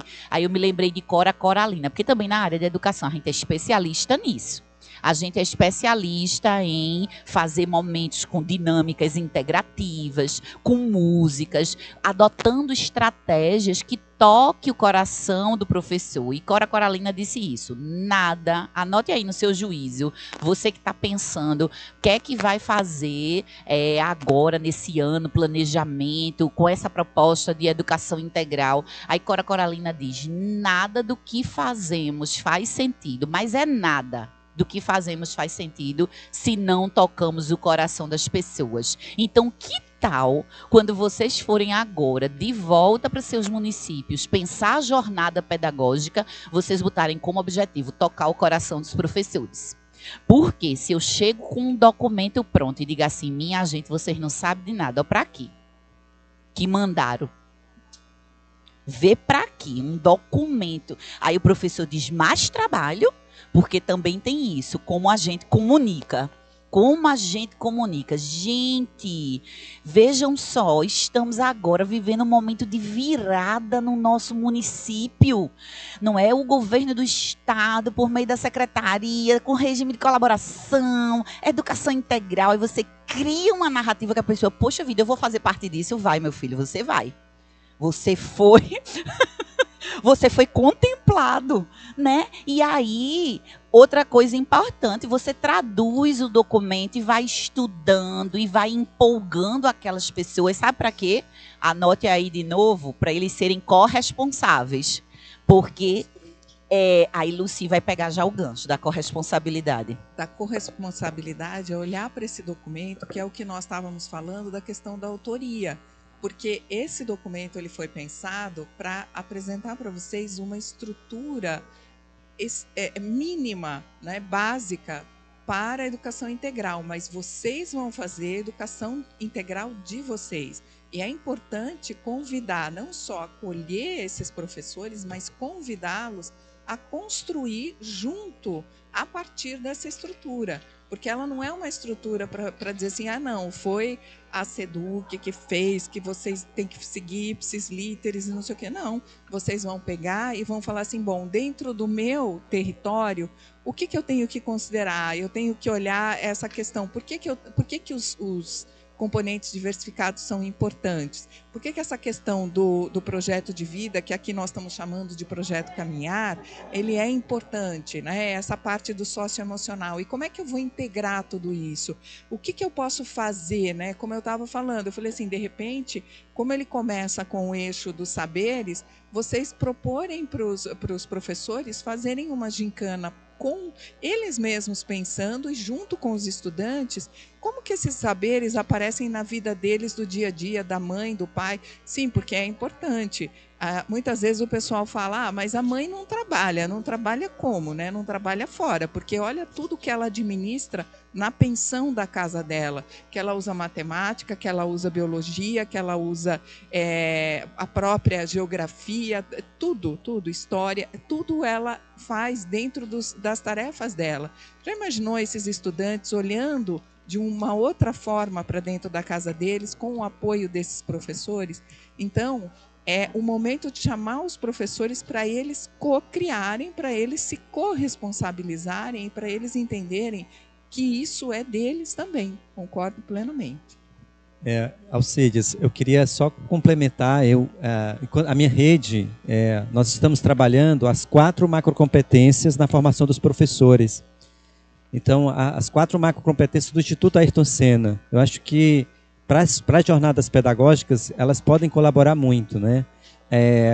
A conexão com o outro é uma macrocompetência, a autorregulação das emoções, inclusive tem uma pesquisa no Brasil que foi feita recentemente, quais dessas 4 macrocompetências os professores mais têm necessidade de se desenvolverem, que eles precisam mais de formação. Em primeiro lugar, ficou a autorregulação das emoções, que os professores, no momento, na pesquisa, querem, pós-pandemia, é aprenderem a autorregular suas emoções.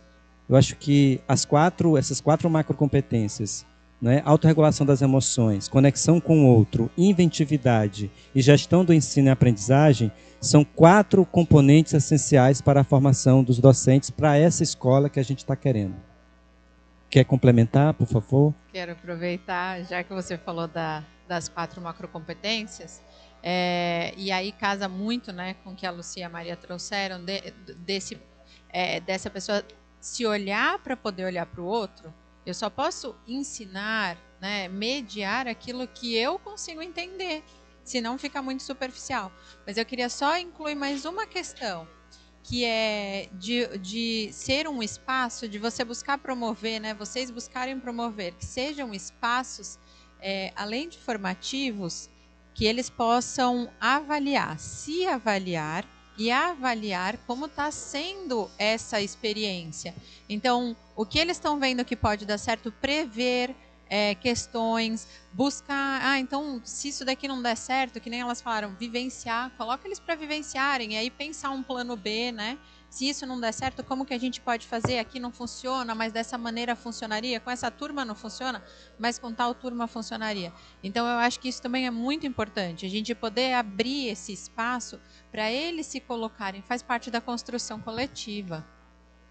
E complementando também, nesse sentido de fazer esse acompanhamento e olhar para esse processo, o que está funcionando, o que não está, o próprio documento, nós tomamos o cuidado de sugerir estratégias de avaliação processual ou formativa exatamente nesse sentido, para os processos com os estudantes e que podem e devem ser utilizados com os professores.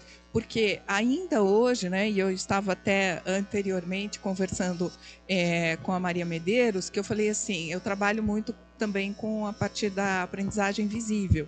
E um dos dados que nós temos é que o professor é a dimensão principal para trabalhar o aprimoramento dos resultados dos estudantes. E como ele faz isso? Se autoavaliando constantemente e usando esses recursos de avaliação processual. Então, é muito importante esse processo e o documento nós estamos trazendo para que vocês possam começar a ter essas ideias e poder adotar eventualmente essas estratégias para enriquecer esses processos todos e sempre pensando nessa questão de co-construção. Ok, Cris, nós temos tempo ainda? Sim. Sim.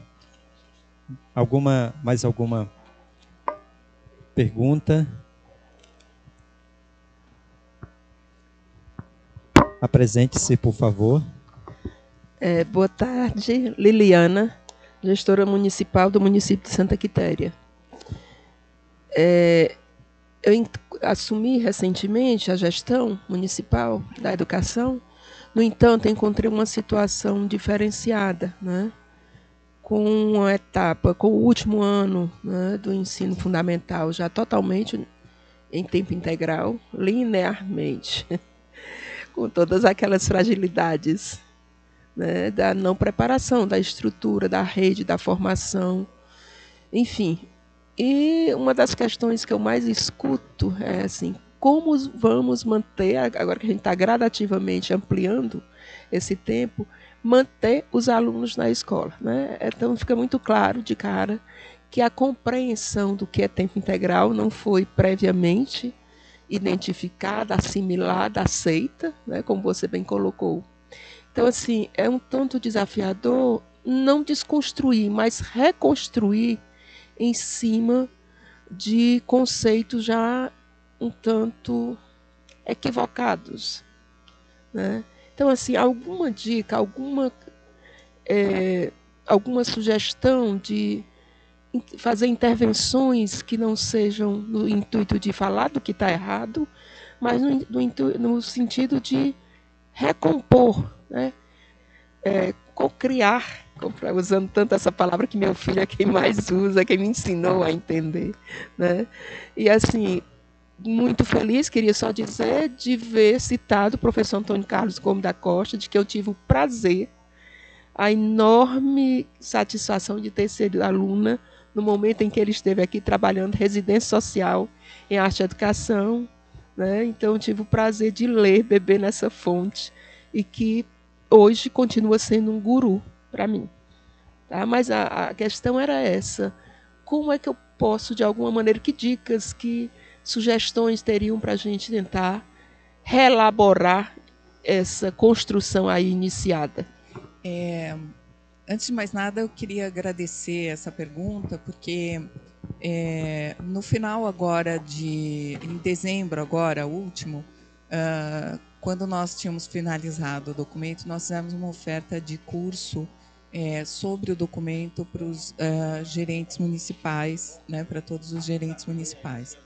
E foi uma oferta muito rica. Por quê? Porque vários de vocês participaram. Nós tivemos, na verdade, 173 inscritos dos 184 municípios.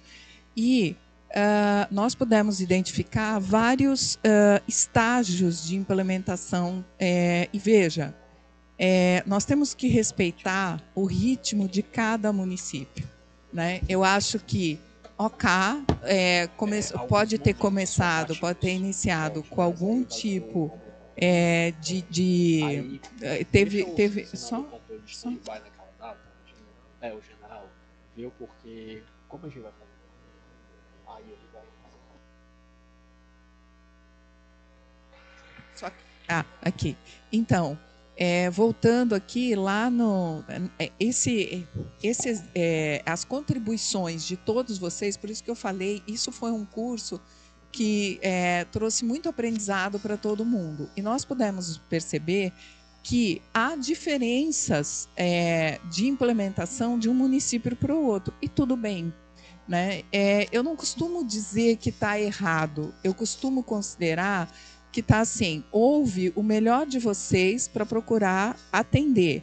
Agora, o que é importante é vocês, de repente, olharem e fazerem esse exercício que a Maria Medeiros falou, de sentar, analisar o documento, verificar que integral vocês podem fazer e em que tempo vocês vão fazer.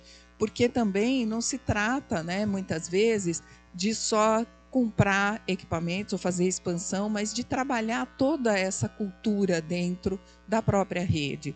E isso você não vai fazer, muitas vezes, do dia para a noite. Então, você começa dando uma formação, porque você já tem que começar as aulas e tudo mais, daí você vai avançando. Então, é importante olhar para esse processo e desenhar um processo de avanço, que você consiga acompanhar, fazendo todas essas verificações do que está funcionando, do que não está, fazer um bom uso das próprias orientações que tem no documento, para você poder olhar e falar assim, olha, então eu tenho isso, então aqui eu posso aprimorar dessa forma, aí eu espero um pouco mais daí, porque você tem efeitos maiores, dependendo da atividade que você faz. Então, eu acho que o caminho é você olhar para o processo e não descartar, mas aproveitar, inclusive, isso que eventualmente você considera que não está tão adequado, mas que você utilize isso para falar, bom, isso não funcionou, então vamos ver o que funciona e vamos reconstruir e aprimorar. Ô Liliana, eu vou dar uma dica, não minha, mas do professor Antônio Nova. Ele diz que a mudança só acontece a partir dos processos reflexivos. Então, nós, enquanto Secretaria de Educação, quais são os momentos que a gente tem para refletir? São os momentos formativos. Eu acho que a gente tem que parar mesmo, sabe? Dar uma parada e fazer uma reflexão profunda a partir das formações. Então, tem o caminho, esse é um caminho essencial. A formação, realmente, para os professores, uma boa formação vai ajudar muito nisso. O Alessio tem a última pergunta, talvez, né, Cris, pelo tempo. Boa tarde. O meu não é uma pergunta, Rio, o meu é um comentário, sabe? Assim, parabenizar por esse momento, ele é oportuno, ele é feliz, ele é necessário por conta da realidade que nós estamos implementando na Escola de Tempo Integral. Mas é importante ressaltar que a educação integral, ela já existe há muito tempo. Muitos dos nossos municípios já vinham implementando suas iniciativas e projetos de educação de tempo integral aqui no Ceará. O ano passado, a gente teve uma forte política indutora com a proposta do PAC integral, dos municípios terem que aderirem para implementar, no caso, de cima para baixo, do 9º ano e até chegar à universalização do tempo integral aqui também no Ceará, né? Mas, assim, Por mais que eu já tenha dito para a Eliana a necessidade da gente ter momentos como esse, de aprofundamento, de discussão, eu não vou discutir o mérito do documento, né? E com todo respeito às palestrantes e às falas, que eu concordei com tudo que vocês falaram, né? Mas o documento em si e a forma como ele foi construído não retrata a realidade da caminhada do Ceará. Nós temos uma caminhada desde 85 de gestão democrática no Ceará. Aí chega hoje um seminário desse, um documento de proposta de organização de tempo integral, que eu não vi a logo da Undime ali. A Undime do Ceará, ela se reúne mensalmente, a diretoria, que reúne todos os secretários para discutir os problemas da educação do município, das redes municipais. Aí eu conversando com a SEDUC, foi feito 20 momentos de encontro nas CREDs, os técnicos foram escutados, né? Eu não estou desmerecendo a participação do técnico e o olhar do técnico, do coordenador pedagógico, do gerente do PAIC. Mas a visão do técnico é uma e a visão do gestor é outra. A visão do gestor, ela vai além do pedagógico, porque ela tem o pedagógico, ela incorpora o pedagógico e incorpora o operacional.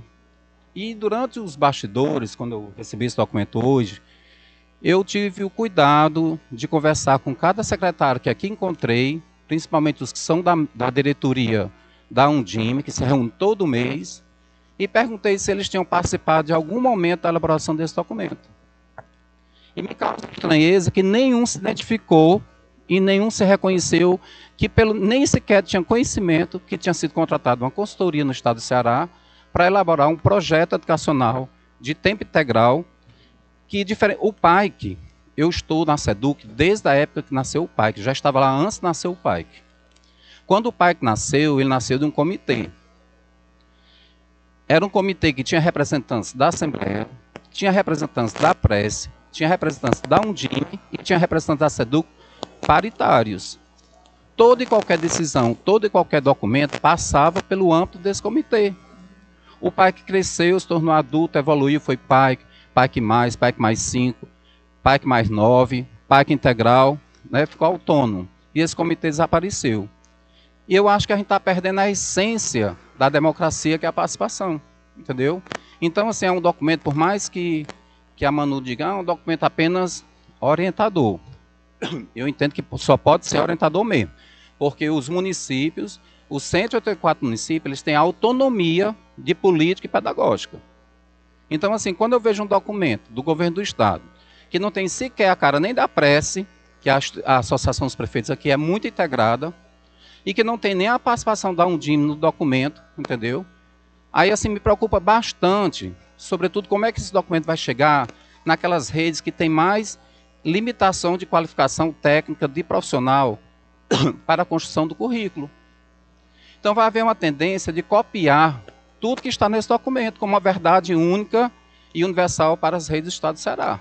Então, era nesse sentido que eu queria deixar aqui registrado a minha estranheza, né, como a forma que foi elaborado esse documento, né, porque eu acho que ele não respeita essa caminhada de gestão democrática do nosso Estado, entendeu? Assim, eu não sei nem o conteúdo, não vou nem discutir o mérito, eu vou passar a noite, eu vou ler esse livro hoje à noite. Eu vou chegar em casa a primeira coisa, vou voltar para o meu município e vou passar a noite em claro e vou ler até a última página, né? Para ver, inclusive, encontrar os equívocos que possam ter, porque nenhum documento é perfeito. E se nós temos realidades diferentes, o projeto Tempo Integral do Ceará, ele há de considerar a especificidade do menor município cearense à capital, né? E nesse projeto a gente precisa considerar também a caminhada que cada um já tem, gente. Eu estou chegando agora. Aqui, ver esse documento, eu passei as 2 primeiras semanas de janeiro, finalizando com a minha equipe pedagógica, o ajuste da nossa proposta de tempo integral. E não tinha conhecimento que hoje ia receber um documento orientador, entendeu? Então é todo um trabalho, é como se fosse assim, que ninguém foi preparado para esse momento, que a gente não sabia que estava sendo construído, que essa orientação era necessária, era preciso. Mas um elemento, sabe? E aí, assim, com todo respeito à tua fala, que eu sou fã da proposta do ensino médio do Pernambuco, eu digo que é a melhor do Brasil, né? Que o Ceará copiou do Pernambuco, né? Você colocou 3 verbos e faltou o principal. Na sua fala você colocou que a gente vai receber esse documento, que a gente procura, o primeiro momento é entender, o segundo momento é aceitar, E o terceiro momento, praticar. Mas você esqueceu o principal. Nós somos seres pensantes. E como seres pensantes, nós precisamos, faltou construir, faltou participar.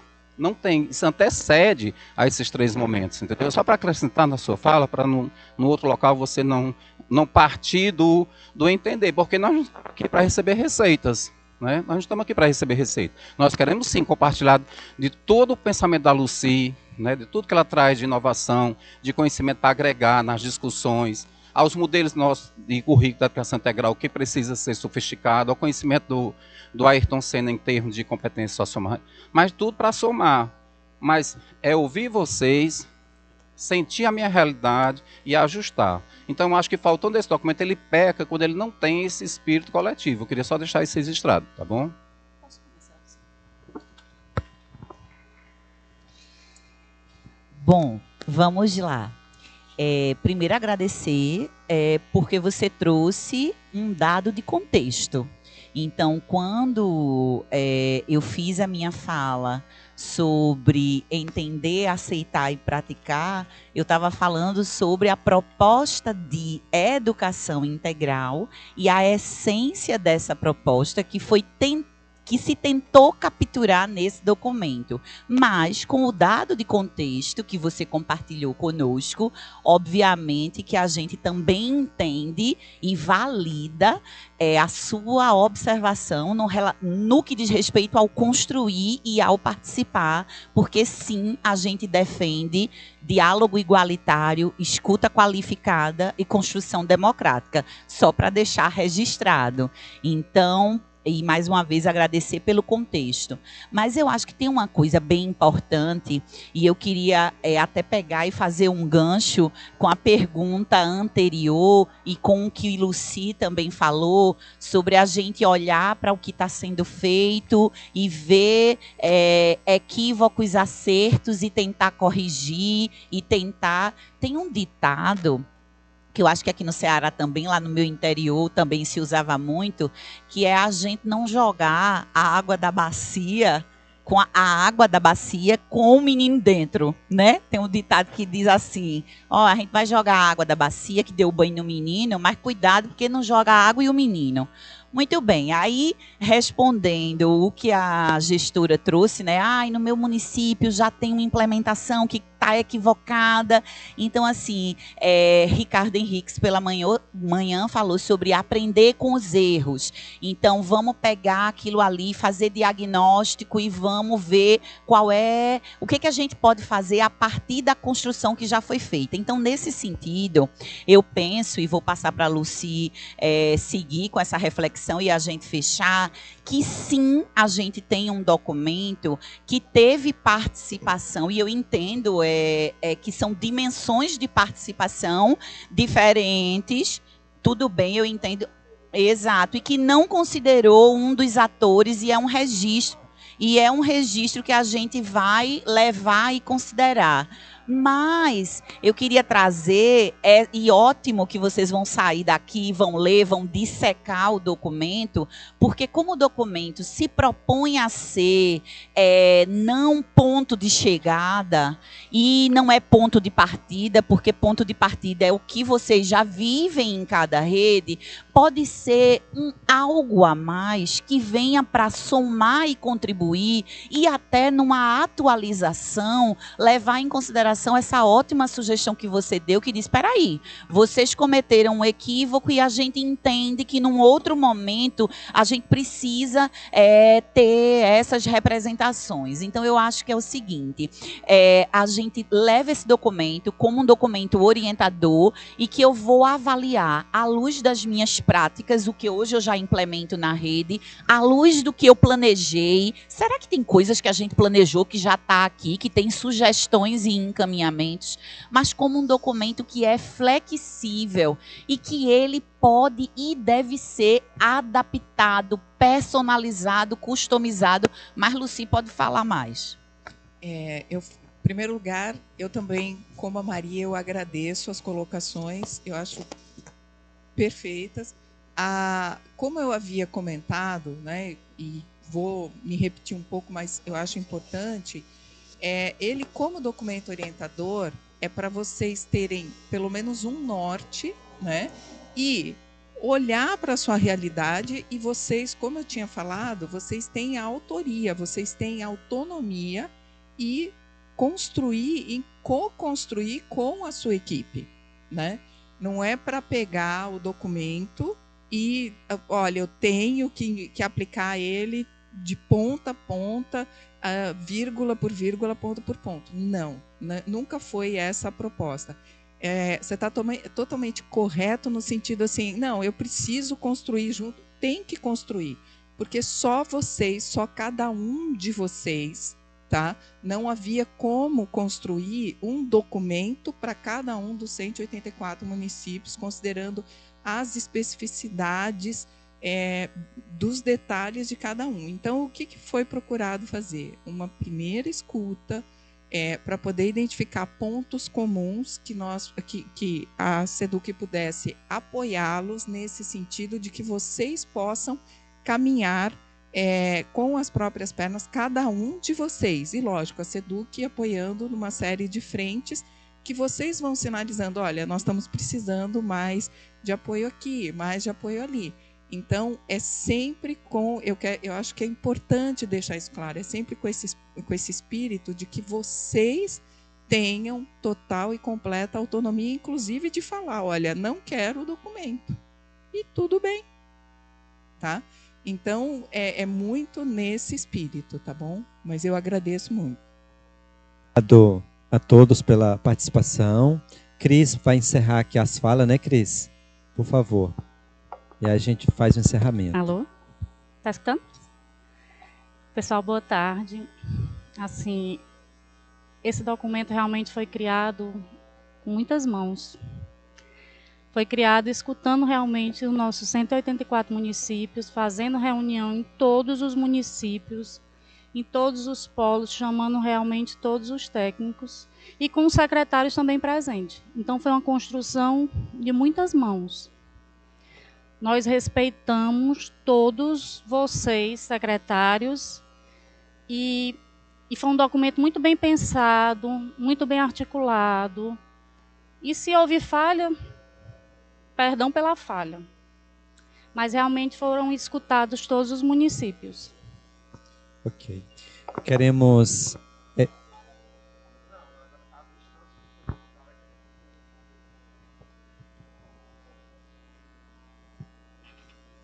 Com todo respeito, mas você não pode dizer o discurso que 184 municípios foram ouvidos. Porque eu vou dizer primeiro que o meu não foi.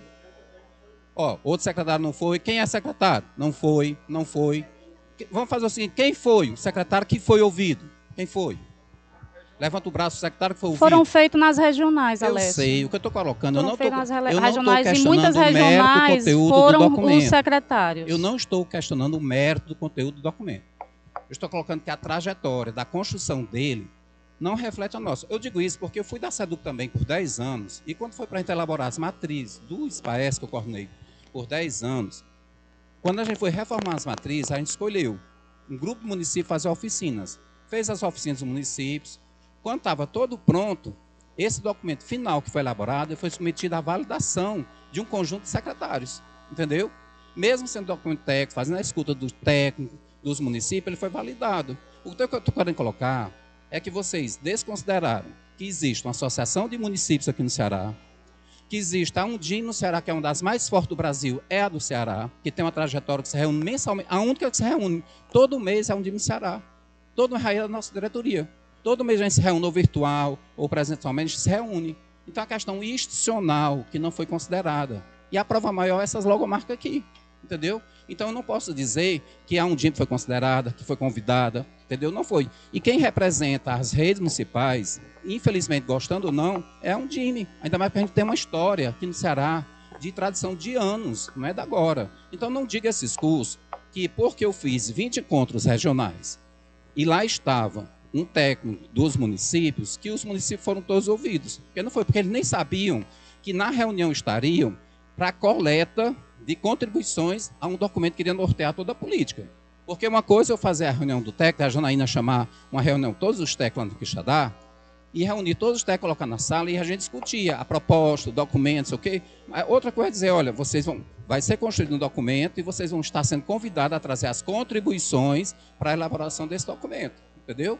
Porque, agora sim, é preciso que a gente saia daqui com muita clareza que o documento é orientador, como a Lucy coloca, né? Para que a gente não tenha isso como uma verdade única e universal, gente. Porque senão a gente vai cair nessa armadilha. Não é uma verdade única e universal. Cada um vai pegar esse documento, olhar e ver o que tem nele de bom que eu possa incorporar e levar para a minha rede. Mas não dizer que eu vou ter que ter aquelas 3 categorias de dimensões que, particularmente, tecnicamente, eu discordo, sim, que projeto não é componente curricular. Eu não posso colocar nome de projeto em componente curricular. Então, eu tenho que achar qual é o eixo do componente curricular ao qual o projeto vai estar associado. São concepções diferentes de currículo, entendeu? Então, essa divisão que vocês fizeram do que é base comum e do que é base complementar e a parte da flexibilidade, né, da opcional, redes pequenas, que tem poucas escolas, é uma realidade que não é a mesma do Estado. Então, não tem nem como oferecer uma escola fazer a escolha de eletivas. Essa realidade de eletivas, você vai à escola de ensino médio, escolas grandes, que tem um currículo vasto, que tem uma condição de profissionais diversificados, mas em município pequeno, em cidades bem, escolas de distrito, eu vou colocar uma eletiva para ela escolher o quê? Entendeu? E aí fica difícil até da gente administrar enquanto rede, a esse olhar, é o olhar de gestor que faltou no documento. Quem está com o pé na base lá, como gestor de uma rede, sabe que eu não posso ofertar eletivas com uma escolinha bem pequenininha que eu não tenho recursos humanos. Só para dizer que é eletiva. Então, se tudo para nós faz sentido, eu ter a base comum, que é legal, e a base complementar. Se vai ser feito de forma de escolha pela escola, é uma forma de opção, mas não é uma forma de estruturação. Da mesma forma como o título do projeto, inteligentes, o outro projeto foi colocado lá no livro, que eu não li lá rapidamente, são projetos. Projetos não é nome de componente curricular, gente, pelo amor de Deus. Então, assim, são questões básicas que a gente não pode colocar do jeito que está lá, copiar e transpor para o nosso currículo, não. Vamos fazer uma reflexão e vamos tentar, no grupo da Undime, lá do secretário, discutir essas questões, né, levantar fragilidades no documento, colocar como é que está a experiência dos municípios. Os currículos já existem, acho que o que pecou, vocês poderiam ter partido, porque eu também sou da universidade, né? Então, vocês poderiam ter partido um diagnóstico de análise dos currículos existentes do tempo integral no Ceará. Isso não foi feito. Pegar o currículo de todos os municípios que já trabalham com o tempo integral e vamos ver o que tem de bom nesses currículos. Seria o primeiro passo, para depois fazer uma escuta técnica nas regiões, né? Mas isso também não foi feito. Eu acho que não foi feito, não. Não foi solicitado.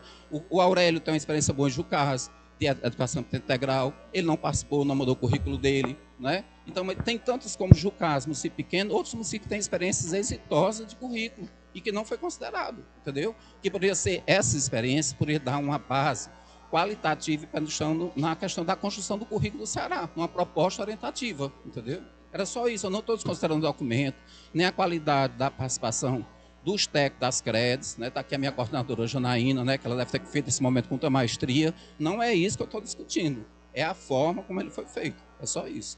Obrigado a todos, obrigado Lucy, um prazer ladear, né, ter você nessa mesa. Maria Lúcia, muito obrigado, querida, e querida Maria Medeiros, viu? Obrigado a todos pela atenção.